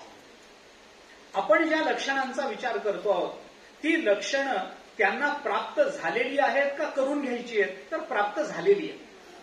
ती करून घ्यायची नाहीयेत, झालेली आहेत म्हणून तर ते कर्मनिष्ठ ठरले. ती लक्षणं त्यांच्या अंगी आहेत म्हणून तर त्यांना आपल्याला ज्ञानी म्हणावं लागतं. ती प्राप्त झालेली आहे. त्यामुळे या सगळ्यांचं साध्य एकच आहे की त्यांना भगवद रूप व्हायचं आहे, परमात्म स्वरूप व्हायचं आहे. परंतु या सगळ्यामध्ये जो भेद आहे तो भेद हा साधनांचा भेद आहे, साध्याचा भेद नाही. ज्ञानाकरता करावं लागणारं साधन आणि भक्ती करता करावं लागणारं साधन याच्यामध्ये अंतर, आणि त्या अंतरावर ज्ञानेश्वर महाराज जरा जास्त जोर देत आहे. साध्यात काय अंतर ठेवणार आहात तुम्ही? काहीच अंतर नाही. जो भक्त आहे, आता हा विचार कोणी मांडेल की बाबा भक्त आहे म्हणल्यानंतर तो सगुणाचं चिंतन करेल, ज्ञानी आहे म्हणल्यानंतर तो निर्गुणाला प्राप्त होईल. मग सगुणाचं चिंतन करणारा भक्त, भगवत स्वरूपाला निर्गुणाचं चिंतन करणारा तो ज्ञानी किंवा निर्गुण स्वरूपाला प्राप्त होणारा ज्ञानी, असा भेद करता येईल. पण असा जरी भेद करण्याचा प्रयत्न केला तरी सगुण ज्या वेळेला, म्हणजे एखादा भक्त ज्या वेळेला भक्ती करतो त्यावेळेला तेही भक्ती करण्याच्या पूर्वी त्याला ज्ञान होणं आवश्यक आहे, हे भक्तिशास्त्रांनीच सिद्ध करून दिले. ज्ञानेश्वरीच आपल्याला हे बोलून दाखवतो. भक्तीमध्ये 2 प्रकार असतात. आता त्याच्यातही भेदच आहे. किती आपण फाटे फोडत राहिलो तर वेळ जाईल. फक्त भक्तीमध्ये 2 प्रकार असतात. एक साध्यरूप भक्ती असते, एक साधनरूप भक्ती असते. अगदी साधं बोलायचं झालं तर हेतुतः नामस्मरण, मला आता इथून पुढे अर्धा तास नामस्मरण करायचं आहे असं म्हणून जो बसून नामस्मरण करतो त्याचं नामस्मरण ही साधनरूप भक्ती होते. आणि मला नामस्मरण करायचं नाही असं ठरवलं तरी ज्याच्या मुखातून नाम बाहेर पडतं त्याला साध्यरूप भक्ती म्हणतात. अगदी साधं बोलायचं झालं तर सरळ सरळ. साध्यरूप भक्ती वेगळी, साधनरूप भक्ती वेगळी. साधनरूप भक्ती ही ज्ञानाच्या पूर्व अवस्थेमध्ये असते आणि साध्यरूप भक्ती ही ज्ञानोत्तर अशा स्वरूपाची असते. याच्यातले हे भेद आहेत. मला आता त्याबद्दल बोलायचं नाही, पण ज्ञानोबारांनी 15व्या अध्यायाच्या शेवटी तसे उल्लेख केलेत म्हणून मी हे बोलतो. भक्त कोण होऊ शकेल अर्जुना? एरवी तरी माझी या भजना, उचित तोची अर्जुना, गगन जैसे अलिंगना गगनाची या, 15.5 या मिसळावे ते 15.5 होवावे, तैसे मी होवोनी संभवे भक्ती माझी. माझी भक्ती मी होवोनी संभवे, याच्यात मी होवोनी इथं ज्ञान नाही का? मत स्वरूपाला प्राप्त झाल्याशिवाय माझी भक्ती संभवतच नाही, हे ज्ञान आहेच ना. म्हणून यांच्या साधनेमध्ये थोडासा भेद असतो. आता ज्ञानाचा विचार आणि भक्तीचा विचार हे 2च विचार ज्ञानोबारांनी इथं बोलून दाखवलेत, म्हणून 2च प्रकारानं बोलणं मला क्रमप्राप्त आहे, एवढंच मी बोलतो. थोडासा विचार या संबंधानं आपण करा. फार विस्तार करायचा नाहीये मला, पण संकोचानं बोलतो. काय आहे, भक्तातला राजा तोच ज्ञानी आहे. ज्ञानेश्वर महाराज जो ज्ञानी आहे तो भक्त आहे असं म्हणत नाही, जो भक्त आहे तो ज्ञानी आहे असं म्हणतात. त्याच्या मागे काही तात्पर्य आहे. जो कर्मनिष्ठ आहे तो भक्त आहे असं विधान नाहीये. जो योगी आहे तो भक्त आहे असं विधान नाहीये. पण जो भक्त आहे तो कर्मनिष्ठ आहे, जो भक्त आहे तो योगी आहे, जो भक्त आहे तो ज्ञानी आहे. 12व्या अध्यायामध्ये भगवंताच्या मुखातून ज्ञानोबारांनी स्पष्ट निर्देश केलेत. अर्जुना गातो भक्तू तोच योगी, तोच मुक्तू, तो वल्लभा मी कांत ऐसा पढी. असं लक्षात घे अर्जुना, की तो वल्लभा मी कांत, त्याचं आणि माझं, माझ्या भक्ताचं आणि माझं नातं कसं आहे? ती माझी पत्नी आहे आणि मी कांत म्हणजे पती आहे, इतकी मला त्यांची आवड आहे. ऐसा पढी आहे, पडी आवड, अशी मला त्यांची आवड आहे. पण अर्जुना गातो भक्तू तोच योगी, तोच जो भक्त आहे तो योगी आहे. प्रत्येक योगी भक्त असू शकत नाही, पण प्रत्येक भक्त 100% योगी असू शकतो. प्रत्येक जीवनमुक्त हा भक्त होईलच सांगता येत नाही, पण प्रत्येक भक्त हा 100% जीवनमुक्त असतो. आपल्याला पटेल न पटेल मला माहिती नाही का, त्याचं कारण असं आहे की या सगळ्या गोष्टींचा विचार, भक्ती सोडून बाकीच्या साधनांचा विचार मुक्तीपर्यंतच जातो, भक्ती मात्र मुक्तीनंतरच सुरू होते. हा फरक आहे दोन्हीमध्ये. म्हणून थोडासा संकोच करून मी आपल्याला सांगतो. असं आहे, जगामध्ये मनुष्य आपल्या जीवनामध्ये जीवन जगताना माणसाला काही गोष्टी या सहज साध्य असतात, काही गोष्टी कष्ट साध्य असतात, काही गोष्टी अधिकार साध्य असतात आणि काही गोष्टी कृपा साध्य असतात. मी 4 फरक करतो, ऐका. उगी कळावं म्हणून हे फरक करतो, सोपं जावं मला विवरणाला सोपं जावं म्हणून हे फरक करतो. काही गोष्टी सहज साध्य आहेत, काही गोष्टी कष्ट साध्य आहेत, काही गोष्टी अधिकार साध्य आहेत आणि काही गोष्टी कृपा साध्य आहेत.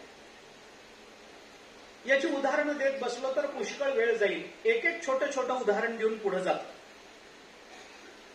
कर्म हे सहज साध्य आहे. आपण जेव्हा जन्माला आलो तेव्हा हातपाय हलवणे, भूक लागली की रडणे, पोट भरलं की हसणे, हे कष्टानं शिकलोय का? खूप कष्टानं आम्ही रडायला शिकलो. असं जर झालं असतं तर कोणी रडलंच नसतं ना, कारण माणसाला कष्ट करायला नकोच आहेत. खूप कष्टाने आम्ही हसायला शिकलो का? लहान मूल जे पलंगावर झोपल्या झोपल्या कोणी समोर आलं त्याला हसवलं लगेच हसतं, त्याला किती प्रयत्न करावे लागतात? किती, म्हणजे कुठून शिकून येतं ते? म्हणजे या लहान मुलाचं रडणं हे रडणं आहे हे कोणत्या युनिव्हर्सिटीच्या सर्टिफिकेटनी कळतं? काही नाही, आम्ही घेऊनच आलोय. हे सहज साध्य आहे. कर्म हे सहज साध्य आहे. म्हणून सहजम कर्म कौंतेय. गीता काय बोलते? सहजम शब्द वापरला. सहज शब्द काय अर्थाने येतो? जगद्गुरु शंकराचार्यांनी या सहज पदावर व्याख्यान करताना एक वाक्य रचलंय. ते असं म्हणतात, एक सहज व्याख्या त्यांनी केली. जन्मना एवं उत्पन्नम सहजम. सहज म्हणजे काय? जे जन्माबरोबर प्राप्त होत असतं त्याला सहज म्हणतात. जन्मजात आपण जे घेऊन येत असतो ते सहज असतं. आणि कर्म आपण जन्मजात घेऊन आलो. हातपाय हलवणं काय आपण शिकलोय का? आईने शिकवलं का? एक वर हात असा करायचा असतो ना असा हलवायचा, आईने शिकवलं का? हात पाय मारायला आईने शिकवलं का? काही नाही. ते तर गर्भात असताना सुद्धा पाय मारणं चालूच असतं. गर्भात असताना त्याचं पाय मारणं चालू आहे, त्याचं फिरणं चालू आहे. बाहेर आलं की रडणं सुरू होतं. मूल जर रडलं नाही तर त्याला रडवतात, कारण ते रडलं नाही तर ते जिवंत नाही असं कयास केला जातो, तर्क बांधला जातो. म्हणून मग जर ते जन्माला आलेलं मूल गर्भातून रडलं नाही तर मग त्याला ते असे पाय धरून उलटे करतात, त्याच्या पाठीवर थापट्या मारतात, त्याला जबरदस्तीनं रडवतात. एकाने मला विचारलं असं का? मी म्हटलं वैद्यकीय कारण मला माहित नाही असं का करतात ते, पण आध्यात्मिक कारण माहितीये. म्हणजे असं का? मूल जन्माला आल्यावर त्याला का रडवतात? कारण डॉक्टर त्याच्यातून मुलाला शिकवत असतात, बाबा जन्मभर हेच करायचंय, कर सुरू. आणि म्हणून ते मग सुरू होतं. आता ह्याच्या पलीकडे काय उत्तर देऊ? आयुष्यभर हेच करायचं, कर कर म्हणलं की ते जे सुरू होतं ते ऑक्सिजन लावेपर्यंत चालूच असतं रडणं. म्हणजे कशा करता मी बोलतो, कर्म हे सहज साध्य आहे. काही गोष्टी कष्टसाध्य असतात. कष्टसाध्य काय आहे? काय आपल्याला अन्न मिळवणं हे सहज मिळत नाही, त्याच्याकरता कष्ट करावे लागतात. मान मिळवायचा असेल, प्रतिष्ठा मिळवायची असेल, जागेवर बसून प्रतिष्ठा कशी मिळेल? आपल्याला समाजामध्ये जावं लागेल, समाजाची सुखदुःख समजून घ्यावी लागतील, कुठेतरी निष्काम अंतःकरणाने समाजाला मदत करावी लागेल, काहीतरी संपत्ती मिळवावी लागेल. कशाच्या का आधाराने होईना, पण समाजामध्ये मान मिळवायचा असेल तर आम्हाला कष्टानेच मिळवावा लागतो. आम्ही उगीच जागेवर बसून राहिलो म्हणून मान आमच्याकडे चालत येत नाही. एखाद्या चांगल्या कुळात जन्माला आलो तर काही काळापुरता राहील, पण तो पूर्वजांचा प्रभाव ओसरेपर्यंत. नंतर आम्हालाच मिळवावा लागेल. पूर्वजांकडून मिळालेलं कष्टानं टिकवावं लागतं. ते सहज टिकून राहत नाही. संपत्ती मिळवायची आहे, सहज मिळते का? मी जागेवर बसून राहिलो सहज, असं होत नाही. काहीतरी कष्ट त्याला करावे लागतात. भिकारी सुद्धा 4-2 रुपये जे मिळवतो ते जागेवर बसून जरी मिळवत असला तरी सुद्धा उन्हातानामध्ये बसून राहतो. हे कमी कष्ट आहेत का? आपल्याच्यानी झाली नसते. कसं शक्य आहे? काहीतरी संपत्ती मिळवायची आहे. अन्नमान धन हे तो प्रारब्धाधीन. आणि प्रारब्ध म्हणजे काय असतं? कुठल्या तरी कर्माचे केलेले ते कष्टच असतात ना. काही गोष्टी आम्हाला कष्ट साध्य आहेत, काही गोष्टी आम्हाला अधिकार साध्य आहेत. अधिकारानं साध्य होणारं काय? ज्ञान. ज्ञानाचा अधिकार लागतो. ब्रह्मज्ञान असं सहजासहजी मिळत नाही. मग त्याच्याकरता आम्हाला अंतःकरण शुद्ध करून घ्यावं लागेल, त्याच्याकरता विचार करावा लागेल, त्याच्याकरता विवेक मिळवावा लागेल, जागा करावा लागेल, वैराग्य प्राप्त करून घ्यावं लागेल, श्रवण करावं लागेल, घरी गेल्यानंतर केलेल्या श्रवणाचं मनन करावं लागेल, उपपत्तीनं दृष्टांतानं ते ऐकलेला विषय समजून घ्यावा लागेल, मग त्याचं निधिध्यासन करावं लागेल, समजलेल्या विषयाच्या चिंतनाचं सातत्य ठेवावं लागेल. मग कुठेतरी तत्वम पदार्थ शोधन करावं लागेल. त्याच्यानंतर कधीतरी गुरु भेटतील. ते गुरु भेटणं ही सहज नाहीये. त्याच्याकरता फार प्रयत्न करावे लागतील. ऐसी कर्मसाम्य दशा होय तेथ विरेशा मग श्री गुरु आपैसा भेटेची गा. कर्मसाम्य दशा यावी लागेल. वैराग्य अंगी बाणावं लागेल. बरं, वैराग्य निर्माण करून घेणं सोपं नाहीये. त्याच्याकरता अधिकार लागतो. ज्याला विवेक आहे त्यालाच वैराग्य आहे. म्हणजे विवेक प्राप्त करून घ्यावा लागतो. बरं, विवेक होणं सोपं नाहीये. आता ही मालिका जर आपण सगळी बघितली तर हे ज्ञान जे आहे ना ते अधिकारानं प्राप्त होणार आहे. कुणाला तरी कोणीतरी भेटलं त्याने आम्हाला ज्ञान दिलं असं चालत नाही. कुणीतरी यावं, आमच्या डोक्यावर हात ठेवावा आणि आमची कुंडलिनी जागी व्हावी, आम्हाला ब्रह्मज्ञान व्हावं असं जगतामध्ये घडत नसतं. शहरामध्ये किती बोर्ड लागले तरी असं होत नाही. ही पद्धत नाहीये शास्त्राची. आपण भुलू नका या गोष्टीला. आपल्याला ज्ञान देणारी ज्ञानेश्वरी आहे ना हातामध्ये. तिला न विचारता अन्यत्र जाण्याचं आपल्याला काही कारण आहे का? आपल्या हातामध्ये दासबोध आहे ना. आपल्या हातामध्ये एकनाथी भागवत आहे ना. तुकाराम महाराजांचे अभंग आहेत ना. त्यांना न विचारता अन्यत्र जायचं कशाला? काय कारण आहे? भरपूर आहे. जीवनाची धन्यता करून देणार आहे. जाऊ द्या, माझा तो विषय नाही आता. पण हे अधिकार साध्य आहे. हे सहजासहजी मिळणार नाही आम्हाला. म्हणून ब्रह्मज्ञानाचा अधिकारी कोण याची चर्चा करावी लागते सुरुवातीला. जे ज्ञानाचे जे ग्रंथ असतात ना त्या ग्रंथाच्या सुरुवातीला त्या ग्रंथाचं अनुबंध चतुष्टय सांगितलं जातं. आणि त्याच्यामध्ये अनुबंध चतुष्टय म्हणजे संबंध, अधिकारी, विषय आणि प्रयोजन या चारीला अनुबंध चतुष्टय म्हणतात. त्याच्यात अधिकार्याची चर्चा करावी लागते. हा ग्रंथ कुणाकरता लिहिला गेला? ज्ञानोबारांनी ज्ञानेश्वरीत नाही का म्हटलं, जे अर्जुनाची पाती परिसणया योग्य होती, जे अर्जुनाच्या पंक्तीला बसण्याच्या योग्यतेचे त्यांच्याकरता अमुक अमुक सांगतो. हरिपाठाचा अधिकार आहे. कुणी हरिपाठ ऐकावा, कुणी हरिपाठ करावा, सगळ्यांनाच करता येतो. तरी त्यातल्या त्यात कुणाला मग आपल्याला पहिल्याच अभंगामध्ये तेच अनुबंध चतुष्टय आपल्याला हरिमुखे म्हणा त्याच्यामध्ये येऊन जातं. असोनी संसारी, जे संसारात राहिलेले आहेत पण अंतःकरणामध्ये नामस्मरण करण्याची इच्छा आहे ते हरिपाठाचे अधिकारी आहेत. चांगदेव 65चा अधिकारी चांगदेव हेच आहे. प्रत्येक ब्रह्मज्ञानाचा अधिकारी असतो. वेदांतामध्ये त्याची चर्चा आहे. निष्काम कर्माचरण आणि सद्गुरु उपासना यांनी आपल्या अंतःकरणातला मल आणि विक्षेप हे 2 दोष ज्यांनी या साधनाद्वारे घालवलेले आहेत. ज्यांचा आवरण नावाचा 3रा दोष शिल्लक राहिलेला आहे आणि त्या दोषाच्या निवृत्तीकरता जो साधन चतुष्टय संपन्न झालेला आहे तो ब्रह्मज्ञानाचा अधिकारी समजला जातो वेदांतात. ब्रह्मज्ञान सहज मिळत नाही. त्याच्याकरता अधिकार असावा लागतो. म्हणजे काही गोष्टी सहज साध्य आहेत, काही गोष्टी आपल्याला कष्ट साध्य आहेत, काही गोष्टी किंवा प्रयत्न साध्य आहेत, काही गोष्टी आपल्याला अधिकार साध्य आहेत आणि काही गोष्टी मात्र कृपा साध्य आहेत. याच्यातली भक्ती ही कृपा साध्य आहे. बाकीचं सगळं एका बाजूला आणि कृपा साध्यता एका बाजूला. भक्ती कृपा साध्य. आम्ही किती प्रयत्न केले म्हणजे आम्हाला परमात्मा कृपा करेल आमच्यावर काही सांगता येत नाही. काही न करणाऱ्यांवरही तो करू शकतो आणि सगळं करणाऱ्यांवरही तो करत नाही. का? त्याच्या इच्छेचा प्रश्न आहे. इच्छा आहे, भगवंताची कृपा आहे ती शेवटी. भगवान कृपा करतीलच काय सांगता येईल. 5 वर्षाच्या ध्रुवावर करू शकतात आणि 1400 वर्षाच्या चांगदेवांना 1400 वर्षापर्यंत तसेच ठेवू शकतात. काय सांगताय? काही असा निश्चित नियम नाही. भगवंताची कृपा कधी होईल? कधी होईल. त्याच्या मनात असेल त्यावेळेला होईल. कुणावर होईल? कुणावरही होईल. काय माहिती. आपण सजग असलं पाहिजे ही गोष्ट नक्की. आपण उघडं असलं पाहिजे. ती कृपा स्वीकारण्याकरता आपले दरवाजे उघडे पाहिजे. नाहीतर तो कृपा करायचा आणि आपण दरवाजे लावून बसलेलो असायचं. त्याला काही अर्थ नाही. एक आंधळ्याची गोष्ट सांगतात. त्या एका आंधळ्याला राजाने बघितलं. ती वाली म्हणून आंधळ्याला सांगितलं उद्या दरबारात या, मी तुम्हाला काहीतरी देईन असं की तुमचं दारिद्र्य जाईल. त्याला बरं वाटतं. त्या आंधळ्याला डोकं खाजवायची सवय. मग आता दरबारात जायचं तर कसं जायचं? बरोबर कोणी नाही. एकाला सांगितलं मला दरबारात जायचं. तो म्हणलं जा, सरळ मार्गाने जा. तुम्ही घ्या, मला माझं काम आहे, नोकरीवर उशिरा जाईल तर माझा पगार कापला जाईल, मला नकोय.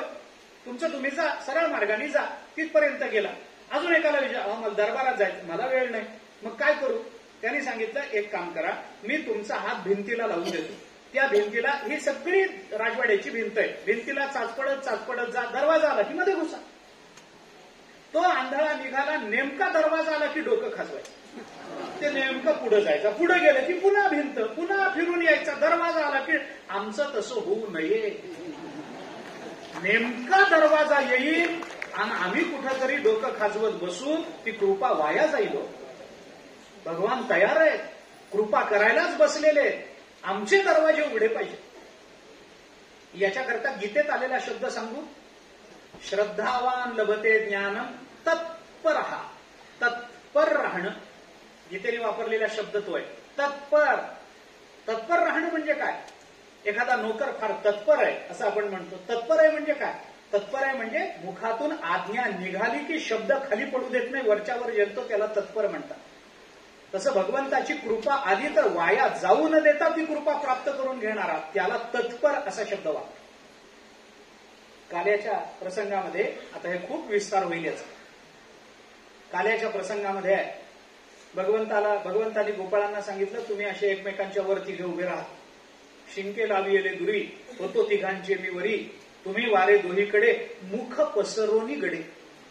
तुम्ही दोन्ही बाजूला उभे राहा, मी वर जाऊन शिंक फोडणार आहे, त्याच्यातला माल, त्याच्यातलं लोणी मी तुम्हालाच वाटणार आहे, पण तुम्ही कसे राहिले पाहिजेत? मुख पसरोनी गडे. तुम्ही आ करून उभं राहा, नाही तर मी वरून लोण्याचा गोळा टाकायचा आणि नेमके तुम्ही तोंड बंद केलं, वाया जाईल ते. तुम्ही आ करा, आ करून उभे राहा, आ करून, मग कायम आ करून उभं राहा. म्हणजे कधी माझ्या हातून लोणी येईल आणि कधी कुणाच्या तोंडात जाईल सांगता येत नाही. माझी इच्छा आहे, मी उजवीकडे फेकीन, डावीकडे फेकीन, तुम्ही आ करून उभं राहा. ते भगवंतानी आ करून उभं राहा म्हणून सांगितल्यानंतर मग लोक प्रवचनामध्ये आ असं करायला, असं म्हणतात बा, खरं खोटं माहित नाही, असं म्हणतात.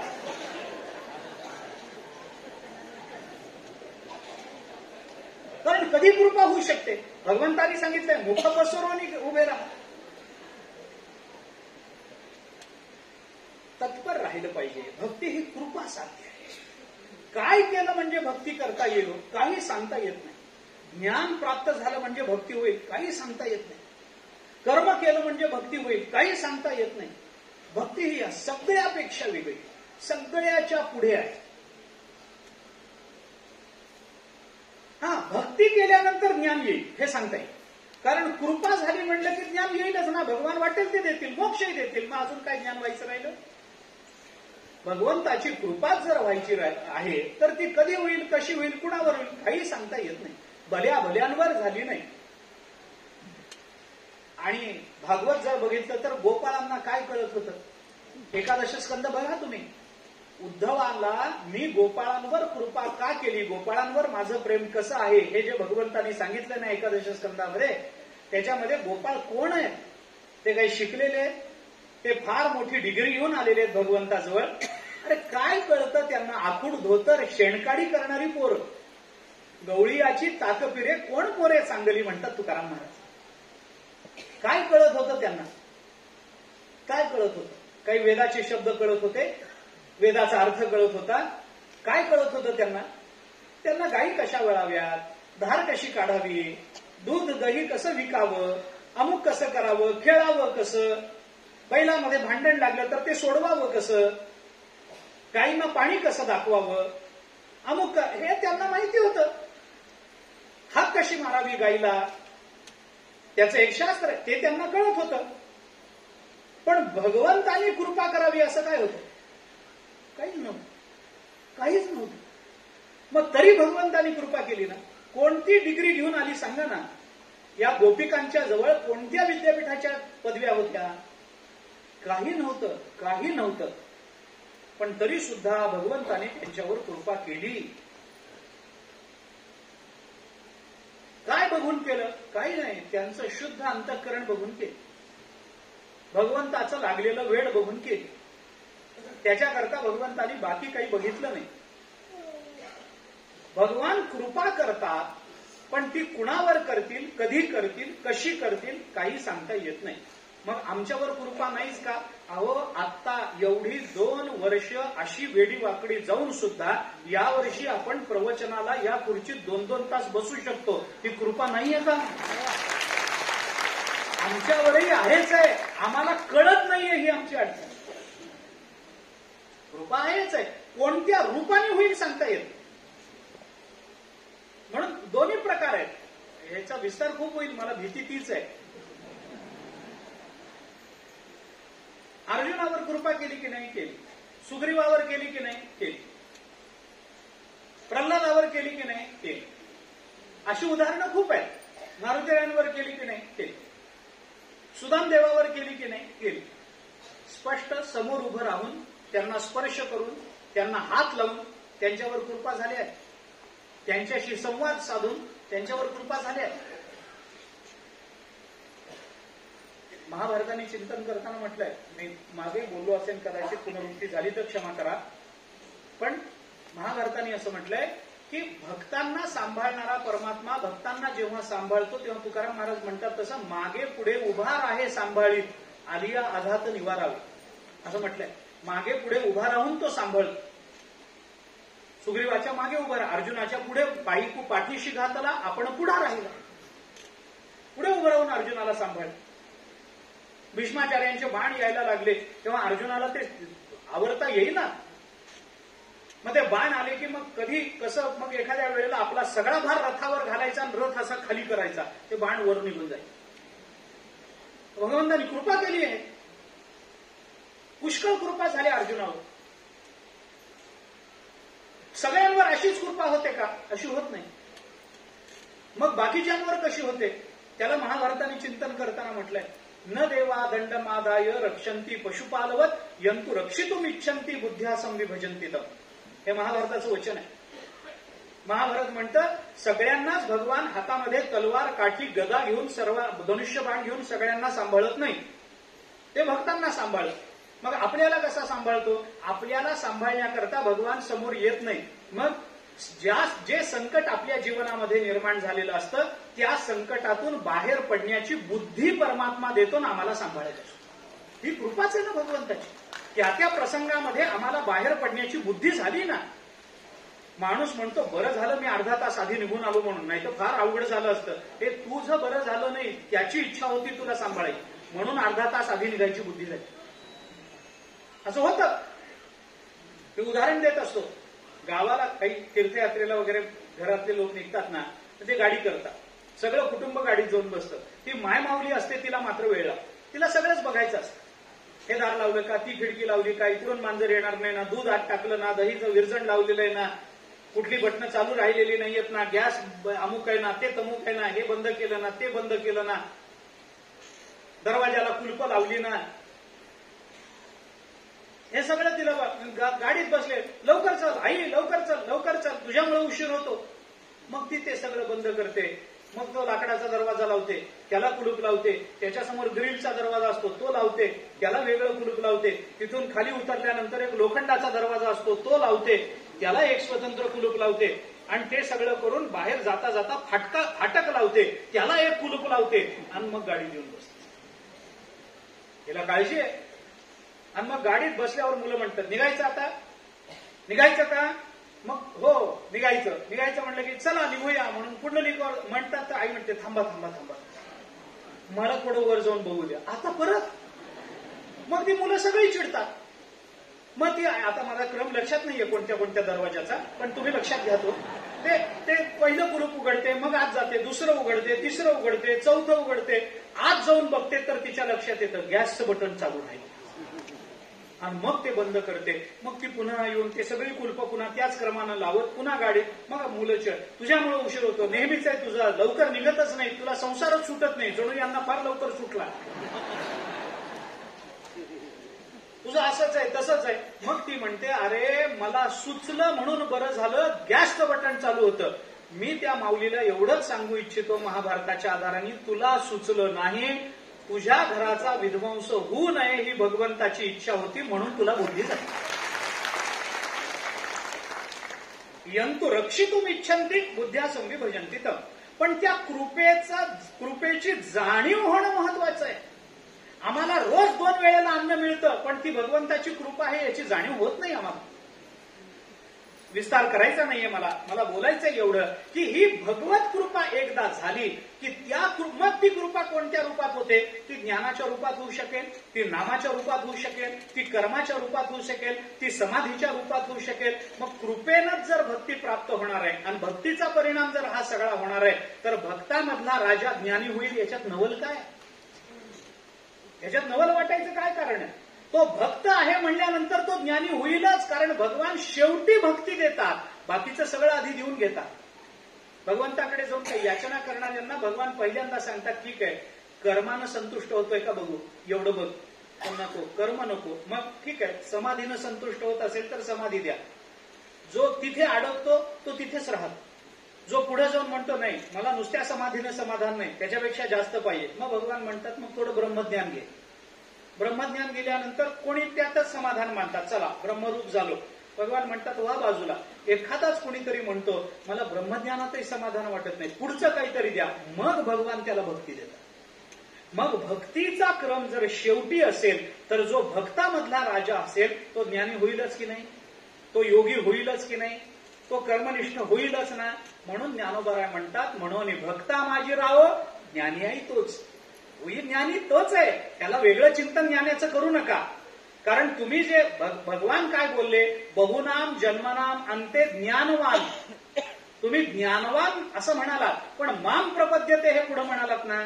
मग भक्ता माझी राहो याच्यामध्ये ज्ञान मिळालं तुम्हाला, याच्यामध्ये भक्ती मिळाली तुम्हाला. मग भक्ती ज्ञान कुठं मिळालं असं जर म्हणालात तर ज्ञानोबराय म्हणतात ज्ञानी आहे तोच. त्याला वेगळा म्हणायचं काही कारणच राहिलेलं नाही. कारण भक्तीनं जे मिळतं ते ज्ञानानं मिळत नाही, पण ज्ञानानं जे मिळतं ते भक्तीनं नक्की मिळतं, असा सर्व संतांचा खात्रीनं आपल्याला दिलेला शब्द आहे. याची प्रमाण मी खूप देईल पाहिजे तर आपल्याला. ज्ञान सुद्धा बऱ्याच वेळेला भक्तीसमोर व्यर्थ ठरून जातो. तद व्यर्थयन कः पुमान नराकृती शामो अयम अमोदभर प्रकाशते. भक्तिशास्त्रामध्ये चिंतनात क्लेशे क्रमात पंचविधे क्षयं गते यत् ब्रह्मसौख्यम स्वयं अस्फुरत परम. आता ते सगळं चिंतन क्लेशे क्रमात पंचविधे, क्लेशात क्रमानं 5 गेले. म्हणजे काय गेले? अविद्या, अस्मिता, राग, द्वेष आणि अभिनिवेश, याला पंचक्लेश म्हणतात योगशास्त्रात.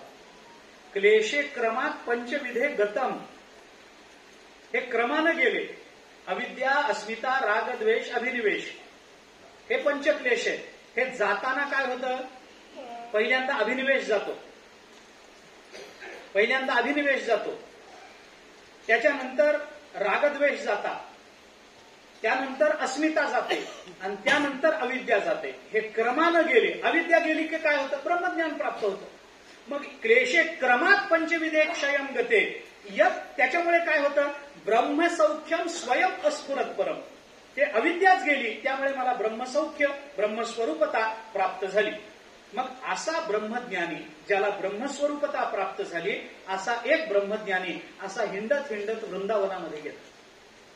आणि वृंदावनामध्ये गेल्यानंतर त्याला ते भगवंताचं रूप, ते सावळं रूप, भगवंताची ती मोहक मूर्ती ती बघितल्यानंतर तो असं म्हणायला लागला, अरे ते क्रमानं क्लेश गेले, त्याच्यानं ब्रह्मसौख्य प्राप्त झालं, पण ब्रह्मसौख्य प्राप्त झाल्यानंतरही याला बघितल्यानंतर ते ब्रह्मसौख्य मला व्यर्थ का वाटायला लागलं? मला का ते वाया गेल्यासारखं वाटायला लागलं? तर व्यर्थयन कः पुमान नराकृती शामो अयम अमोदभर प्रकाशते. तो असं म्हणतोय की अरे सगळं ते ब्रह्मज्ञान माझं व्यर्थ गेलं. कारण का? कारण ही नराकृती, या माणसाच्या आकारात दिसलेल्या या परब्रह्माचं दर्शन, या भगवान श्रीकृष्णाचं दर्शन मी घेतलं, ते सगळं ज्ञान व्यर्थ गेलं आणि असं वाटायला लागलं की आता याच्याच चरणाची सेवा करत बसा.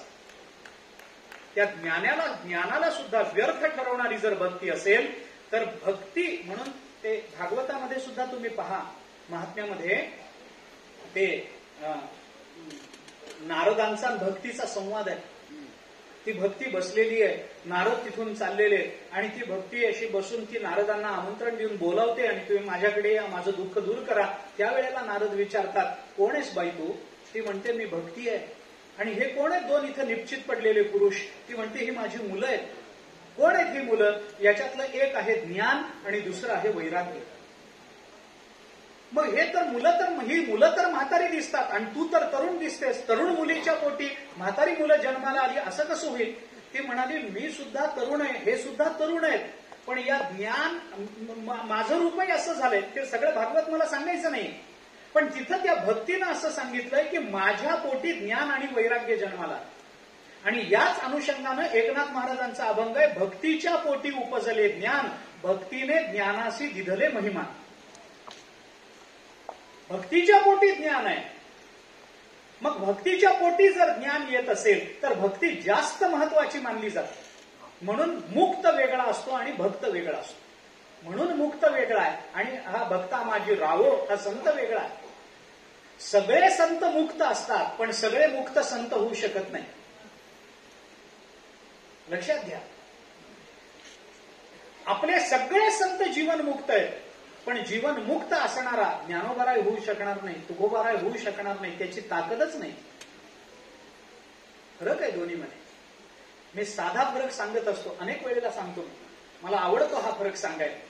संत आणि मुक्त याच्यामध्ये फार साधा फरक आहे. जागेवर बसून ज्ञान झालं की त्याला मुक्त म्हणतात आणि ज्ञान झाल्यावर जो जागेवर बसत नाही त्याला संत म्हणतात. एवढं फरक अगदी साधा आहे, अगदी सरळ आहे. ज्ञानोबाराय जागेवर बसले नाही, तुकोबाराय जागेवर बसले नाही. या सगळ्या जगाला ते ज्ञान वाटत फिरले. सेवितो हा रस वाटितो आणि का घ्यारे होऊ नका रान भरी, विटेवरी ज्याची पाऊले समान तोची एकदान शूरदाता. हे तुकोबाराय बोलत राहील.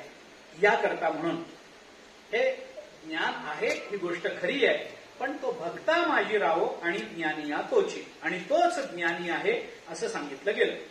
आता हे तोच, आता कितीतरी उदाहरणं आपण थोडंसं भक्तिशास्त्रामध्ये जर गेलो ना, तर भक्तिशास्त्रामध्ये त्या मानानं ज्ञान सुलभ आहे पण भक्ती दुर्लभ आहे. आता मला पुन्हा कालचा विषय आणून त्याचा समारोप करावा लागेल. समहात्मा सुदुर्लभा. तो महात्मा कोण आहे? तो ज्ञानी नाही आहे, तो भक्ता माझी रावो असल्यामुळे तो जो ज्ञानी झालेला आहे तो सुदुर्लभा. का दुर्लभ आहे? कारण त्या मानानं ज्ञान सुलभ आहे, भक्ती दुर्लभ आहे. भक्ती दुर्लभ आहे. भगवान ज्ञान देतात, नाही देत नाहीत असं नाही. म्हणून मी म्हटलं ना, पटकन एखाद्याला मागितलं तर ज्ञान देतील. मुक्तीम ददाति करहिचित स्म न भक्तियोगम, भागवतातला शब्द. भागवतामध्ये भगवान शुकाचार्य बोलून दाखवतात, मुक्तीम ददाति करहिचित, एखाद्याला मुक्ती पण देऊन टाकतील पण न भक्तियोगम, पण भक्ती मात्र कुणाला देत नाही. त्या आता भागवतच निघालंय तर भागवतातलंच सांगतो. पहिल्या स्कंधामध्ये कुंतीचा आणि भगवंताचा संवाद आहे. त्यामध्ये कुंती माता भगवंताला तुम्ही अवतार का धारण करता याच्या संबंधानं एक गोष्ट बोलून दाखवते. कुंती मातेच्या मुखातले शब्द आहेत. कुंती माता भगवंताला असं म्हणते की तुम्ही अवतार का धारण करता? नाही असं झालं, ते धर्माला ग्लानी आली, अमुक झालं, ते सज्जनांचं रक्षण, दुष्टांचं निर्दलन, ते तर एक कारण झालं देवा. पण माझ्या दृष्टीने मी सांगू तुम्ही का अवताराला येता ते? आणि सांग तुला काय म्हणायचंय? कुंती मातेने तिथं सांगितलंय, तथा परमहंसानाम मुनीनाम अमलात्मनाम भक्तियोग विधानार्थम कथम पश्येमहि स्त्रिया. कुंती माता बोलते, तुम्ही का अवताराला येता सांगू देवा? हे परमहंस मुनी अमलात्मन, ज्यांच्या अंतःकरणाचा मल निघून गेलेला आहे, ज्यांचं मन शांत झालेलं आहे, परमहंस पदवीला प्राप्त झालेले, हे सगळे जे ब्रह्मज्ञानी आहेत ना, यांना भक्तीला लावावं म्हणून तुमचा अवतार झाला. म्हणजे ज्ञानानंतरच भक्ती आली की नाही? अशी जी भक्ती आहे, या भक्तीचा विचार जर तिथे होत असेल तर तो, म्हणून मी म्हटलं की तो दुर्लभ आहे हे मला सांगावं लागेल. त्या भक्तिरसामृत सिंधुकारांनी भक्तीचा विचार करत असताना भक्तीला सुदुर्लभा असं म्हटलं. भक्तीची काही लक्षणं सांगितली. क्लेशग्नी शुभदा मोक्ष लघुताकृत सुदुर्लभा सांद्रानंद विशेषात्मा श्रीकृष्णा कर्षिणीचसा, अशी लक्षणं भक्तीची सांगितली. याच्यामध्ये सुदुर्लभा, सुदुर्लभा अशी भक्ती आहे. सुदुर्लभा आहे म्हणजे काय? म्हणजे ती सहजासहजी प्राप्त होत नाही. मग जी भक्ती सहजासहजी प्राप्त होत नाही, अशा भक्तीचा जो राजा झालेला आहे स महात्मा सुदुर्लभा होणार नाही का? सरळ आहे ना, सरळ आहे. म्हणून त्याने असं म्हटलंय की ज्ञानतः सुलभा मुक्ती आता भुक्ती ही यज्ञादि पुण्यतः, भुक्ती म्हणजे ऐश्वरी. ज्ञानानं भक्ती मुक्ती सुलभ आहे, मोक्ष सुलभ आहे. आपण जर यज्ञ याग करू तर त्याच्याने भोगही सुलभ आहेत. पण सा अयम साधना सहस्त्रैर हरिभक्ती ही सुदुर्लभा. पण इतके हजारो साधनं जरी आपण केली तरी हरिभक्ती मात्र सुलभ नाही, ती अत्यंत दुर्लभ आहे. किती दुर्लभ आहे? ज्ञानापेक्षाही दुर्लभ आहे. ज्ञानाची भक्तीची तुलना केली आहे, त्याला सांद्रानंद विशेष असं म्हटलंय. सांद्रानंद विशेष म्हणजे काय? आता त्याच्यातही पुन्हा आहेच आहे विस्तार. माझं भय संपतच नाही पुंडलिक वरदा होईल. असं आहे, ब्रह्मानंदो भवेदेश चेत परार्ध गुणीकृत नैति भक्ती सुखांबोधे परमाणु तुलामपी, असं वचन आहे. ब्रह्मानंद म्हणजे ब्रह्मस्वरूपाचा आनंद. हा ब्रह्मस्वरूपाचा एक आनंद घ्यायचा. ब्रह्मानंदो भवेदेश, आणि काय करायचं? चेत परार्ध गुणीकृत, आणि त्याला एका परार्धानं गुणायचं. आता परार्ध ही नवीन गणितामध्ये हे नाहीये. ते इंग्रजीतून गणित शिकतात ना, त्यांना हे कळणार नाही. जुन्या लोकांना मी काय, दशमान पद्धतीनं गणित जे शिकलेत ना, दशमान पद्धतीनं, एकम दहम शतम सहस्त्र दशसहस्त्र असे अंकानाम वामतो गती या नियमानं जे वैदिक गणित शिकलेत ना, त्यांना मी काय म्हणतो ते कळेल. तिथं एक आपल्याकडे हे आहे की नाही, एकम दहम शतम सहस्त्र दशसहस्त्र लक्ष दशलक्ष कोटी दशकोटी, आपण असं पुढं पुढं पुढं जातो ना, ते पुढं एक संख्या येते, त्याला म्हणतात परार्ध. शंख परार्ध, शंख महाशंख परार्ध. परार्ध म्हणजे किती संख्या होते? एक आकड्यावर जेव्हा 18 शून्य दिली जातात, 18 नाहीतर 11 आणि 18 मध्ये गोंधळ होते.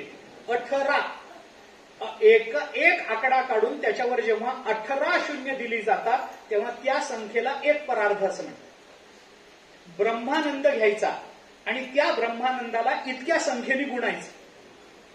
बेरीज नाही, गुणायचं. चेत परार्ध गुणीकृत, गुणाकार करायचा.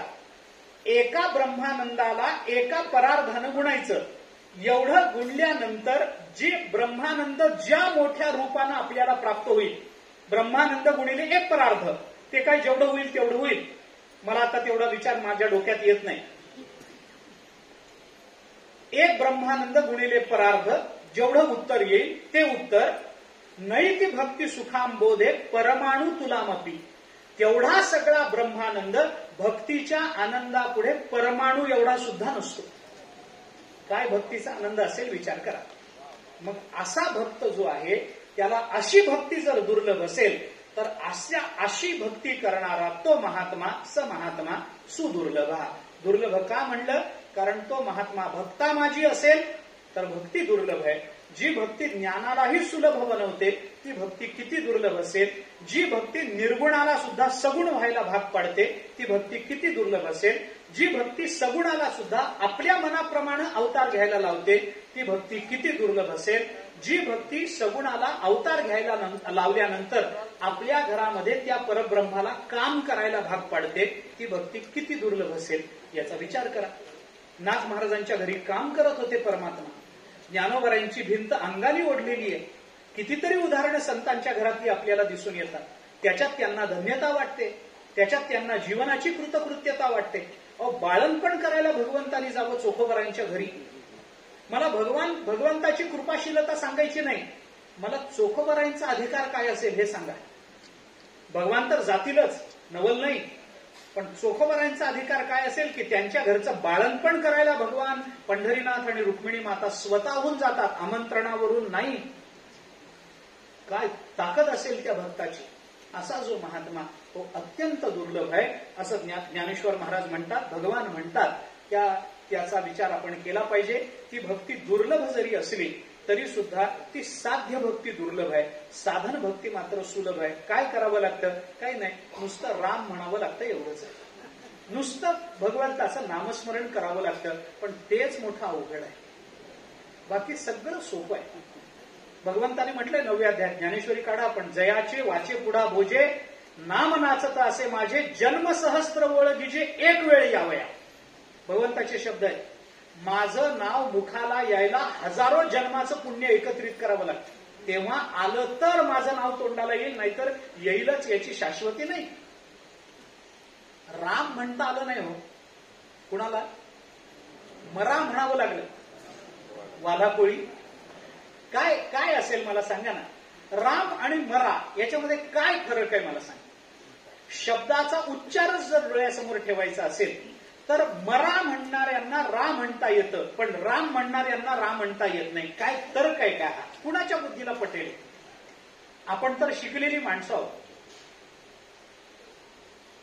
कुणाच्या बुद्धीला हे पटतं की त्याला मरातला रा म्हणता येतं पण रामातला रा म्हणता येत नाही? काय शक्य आहे? अरे रा या अक्षराचाच उच्चार करायचा आहे. ते मरातलं राहो, रामातलं राहो, नाहीतर सोलापुरातलं राहो, राच उच्चारायचंय ना.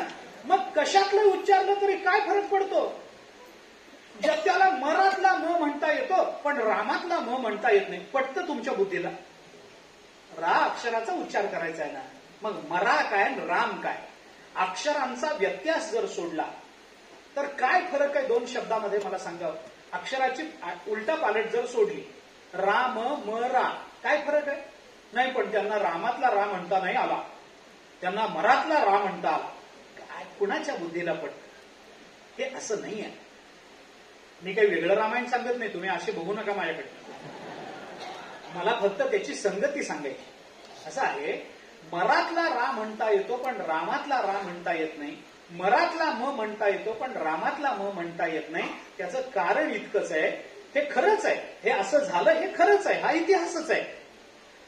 पण त्याचं कारण असं आहे की मरा म्हणायला पुण्य लागत नाही, राम म्हणायला पुण्य लागतं, म्हणून ते तोंडाला येतं. मरा म्हणायला काय पुण्य लागतं? काही लागत नाही. पण मरा म्हणायला पुण्य लागत नसताना सुद्धा मरा मरा म्हणून राम शब्द जर सिद्ध होणार असेल तर आपल्याला भक्ती करायला काय अडचण आहे सांगा ना. काही अडचण नाही. नामस्मरणाला कुणालाही काहीही अडचण नाही. पण हे कळण्याकरता ज्ञानेश्वरी वाचावी लागते. हे कळण्याकरता गाथा वाचावा लागतो. याच्या पलीकडे काही दुसरा मार्ग आज जगताच्या पाठीवर उपलब्ध नाही. संत वाङ्मयाचं परिशीलन करू तरच आपलं जीवन धन्य होण्याची शक्यता आहे. नाही तर माणूस म्हणून जन्माला येऊनही मनुष्यत्व सिद्धी होण्याची शक्यता नाही. तुम्हाला जे वाङ्मय वाचायचंय ते पण संत वाङ्मय. कुणाला ज्ञानेश्वरीत गोडी वाटते, कुणाला गाथ्यात वाटते, कुणाला दासबोधात वाटते, कुणाला मानसात वाटते, कुणाला एकनाथी भागवतात वाटते. जे वाङ्मय प्रिय वाटेल ते वाङ्मय वाचण्याची सवय लागणं हेच आपल्याला भक्ती प्राप्त होण्याचा अतिशय प्रशस्त मार्ग म्हणून हेच साधन स्वीकारता येईल. दुसरं कोणतं साधन नाही. जबरदस्तीनं बसून नामस्मरण करा म्हणलं तरी लोक करत नाही. थोडंसं आपण त्याच्या बाबतीत सजग झालं पाहिजे. स्वतःच्या जीवनाचा आणि आपल्या जीवनावर होणाऱ्या भावी परिणामाचा विचार करून थोडंसं नामस्मरण प्रवृत्त होणं ही आपल्या सगळ्यांची आवश्यकता आहे. ज्यांनी नामस्मरण सुरू केलेलं आहे त्यांनी वाढवलं पाहिजे. जे वाढवतायत त्यांनी संख्येकडे लक्ष नाही दिलं पाहिजे. आणि जे करतच नाही त्यांनी सुरू मात्र अवश्य केलं पाहिजे. पण ते प्रेमानं व्हायचं असेल तर ज्ञानेश्वरी गाथा वाचलीच पाहिजे. याच्या पलीकडे दुसरा कोणता मार्ग नाही. म्हणून आपण त्या वाङ्मयाकडे प्रवृत्त व्हावं अशी अंततोगत्वा सर्वांच्या चरणी प्रार्थना करतो. या विषयाला मला किती न्याय देता आला आणि मी काय बोलू शकलो हा मुद्दा गौण आहे. कारण ज्ञानोबरायांचे शब्द आहेत, न्याय देणारे आपण कोणी नाही आहोत. ते जेवढे खाली खाली खाली आपण जात जाऊ तेवढं ते अधिक खोल आहे असं आपल्या लक्षात येत राहील. म्हणूनच आपल्याला 3 दिवसाची मर्यादा दिलेली असते. 3 दिवसात जेवढं खाली जाता येईल तेवढं जाण, पटकन वर या. कारण जास्त खाली गेलो वर नाही येता आलं तर करायचं काय? याच्याकरता म्हणून 3 दिवसाची मर्यादा अतिशय उत्तम. मर्यादेत आपलं चिंतन आपल्याला मांडता आलं. न्याय मी देऊ शकत नाही. ज्ञानोबरायांचे शब्द आहेत, समुद्राहून खोल अर्थभरीत असं त्यांनीच म्हटलंय. ते त्यांच्याच शब्दाला लावणं फार महत्वाचं आहे. त्यामुळं त्या शब्दाच्या आधारानं, भगवंताच्या शब्दाच्या आधारानं जेवढा विचार करणं मला आवश्यक वाटलं तेवढा विचार मी आपल्यासमोर बोलून दाखवला. अर्थात त्याच्यातलं जे उचित आहे ते आपण स्वीकाराल, जे अनुचित आहे त्याचा त्याग कराल. याच्यावर माझा स्वतःचा विश्वास आहे. कारण तुम्ही सजग श्रोते आहात, बुद्धिमान श्रोते आहात. काय ऐकावं काय ऐकू नये याचा विवेक, याचं तारतम्य आपल्या सर्वांच्या ठिकाणी आहे. याच्यावर माझा स्वतःचा विश्वास आहे. कारण मी अनेक वर्ष ही प्रवचनमाला करत आलेलो आहे आणि काही विषय पुन्हा पुन्हा यायला लागले की तुमच्या चेहऱ्यावरचे भाव मला हे तुम्ही मागेच सांगितलेलं आहे असं जे दिसतं त्याच्यावरून मी हे ओळखू शकतो की श्रोते काय लक्षात ठेवतात आणि श्रोते किती चिकित्सक आहेत. त्यामुळे जेवढं मला सांगता येणं शक्य होतं तेवढे माझ्या बुद्धीनं सांगण्याचा मी प्रयत्न केला. मी प्रतिवर्षी सांगतो त्याप्रमाणे याही वर्षी सांगतो की चाळणीसारखं न ऐकता सुपासारखं ऐका. चाळणी कोंडावर ठेवून पीठ सगळं खाली टाकून देते, सूप मात्र सगळं वाईट आहे ते पुढे झटकून देतं आणि चांगलं मागे ठेवून घेतं. तसे आपले काम सुपासारखे करून आपण सुपाच्या वृत्तीनं ऐकण्याचा प्रयत्न केला पाहिजे. तसं आपण ऐकाल याच्यावर विश्वास आहे. अर्थात हे सगळं जे आहे हे अर्थातच सगळं रामकृष्ण सेवा प्रतिष्ठान यांचं देणं आहे. याच्यात माझं स्वतःचं कर्तृत्व काही नाही. त्यांनी संधी उपलब्ध करून दिली म्हणून तुमच्या दर्शनाला मला येता आलं. तुमच्या समोर काही विषय मांडण्याचं धाडस मला करता आलं. जे योग्य अयोग्य तुमच्या विवेकानं जे ठरेल त्याच्यातलं तुम्ही ज्याला योग्य म्हणाल ते स्वीकारण्याचा प्रयत्न करणं मलाही क्रमप्राप्त आहे. पण हे जे उपकार आपल्यावर आहेत तुमच्यावर आणि माझ्यावर मी दोन्ही बाजूनी बोलतो. मी भाऊंमुळे मी सेवा प्रतिष्ठानशी जोडला गेलेलो आहे. या सगळ्या परिवारामुळे मी यांच्याशी जोडला गेलोय. यांचे अतिशय चांगले स्वभाव, समजून घेण्याचा स्वभाव, मार्गयुक्त अंतःकरण याच्यामुळे मी यांच्याशी जोडला गेलेलो आहे आणि मी तुमच्याशीही जोडला गेलेलो आहे वक्ता श्रोत्या या नात्याने. म्हणून सेवा प्रतिष्ठानच्या वतीनं मी तुम्हाला सर्वांना धन्यवाद देतो आणि आपल्या सर्वांच्या वतीनं आपण सगळेजण मिळून सेवा प्रतिष्ठानला धन्यवाद देऊया की त्यांच्यामुळे ही सेवा करण्याची संधी मला प्राप्त झाली. त्याबद्दल त्यांच्याही प्रति कृतज्ञता व्यक्त करतो. आपल्या सर्वांच्या प्रति कृतज्ञता व्यक्त करतो. अतिशय मोठ्या संख्येने आपण उपस्थित राहिलात, चांगल्या पद्धतीनं ऐकण्याचा प्रयत्न केला त्याबद्दल आपल्या चरणी नतमस्तक होतो. आणि ही त्रिदिवसीय सेवा जी माझ्याकडून यथामती यथाशक्ती जी भगवंतांनी करून घेतली ती भगवंताच्या, संतांच्या आणि अर्थात तुम्हा सर्व श्रोत्यांच्या चरणी समर्पित करतो. वाणीला विराम देतो. कुंडलिक वरदे हरी विठ्ठल, श्री ज्ञानदेव तुकाराम विठ्ठला विठ्ठला. बुद्धीची या जिभा बोलाचा न चाकता गाभा, अक्षरांची या बांबा इंद्रिय जिथे असं माऊली म्हणतात. त्याचाच प्रत्यय आपण गेले 3 दिवस घेत आहोत आणि महाराजांच्या प्रती मी नम्रपणे कृतज्ञता व्यक्त करतो.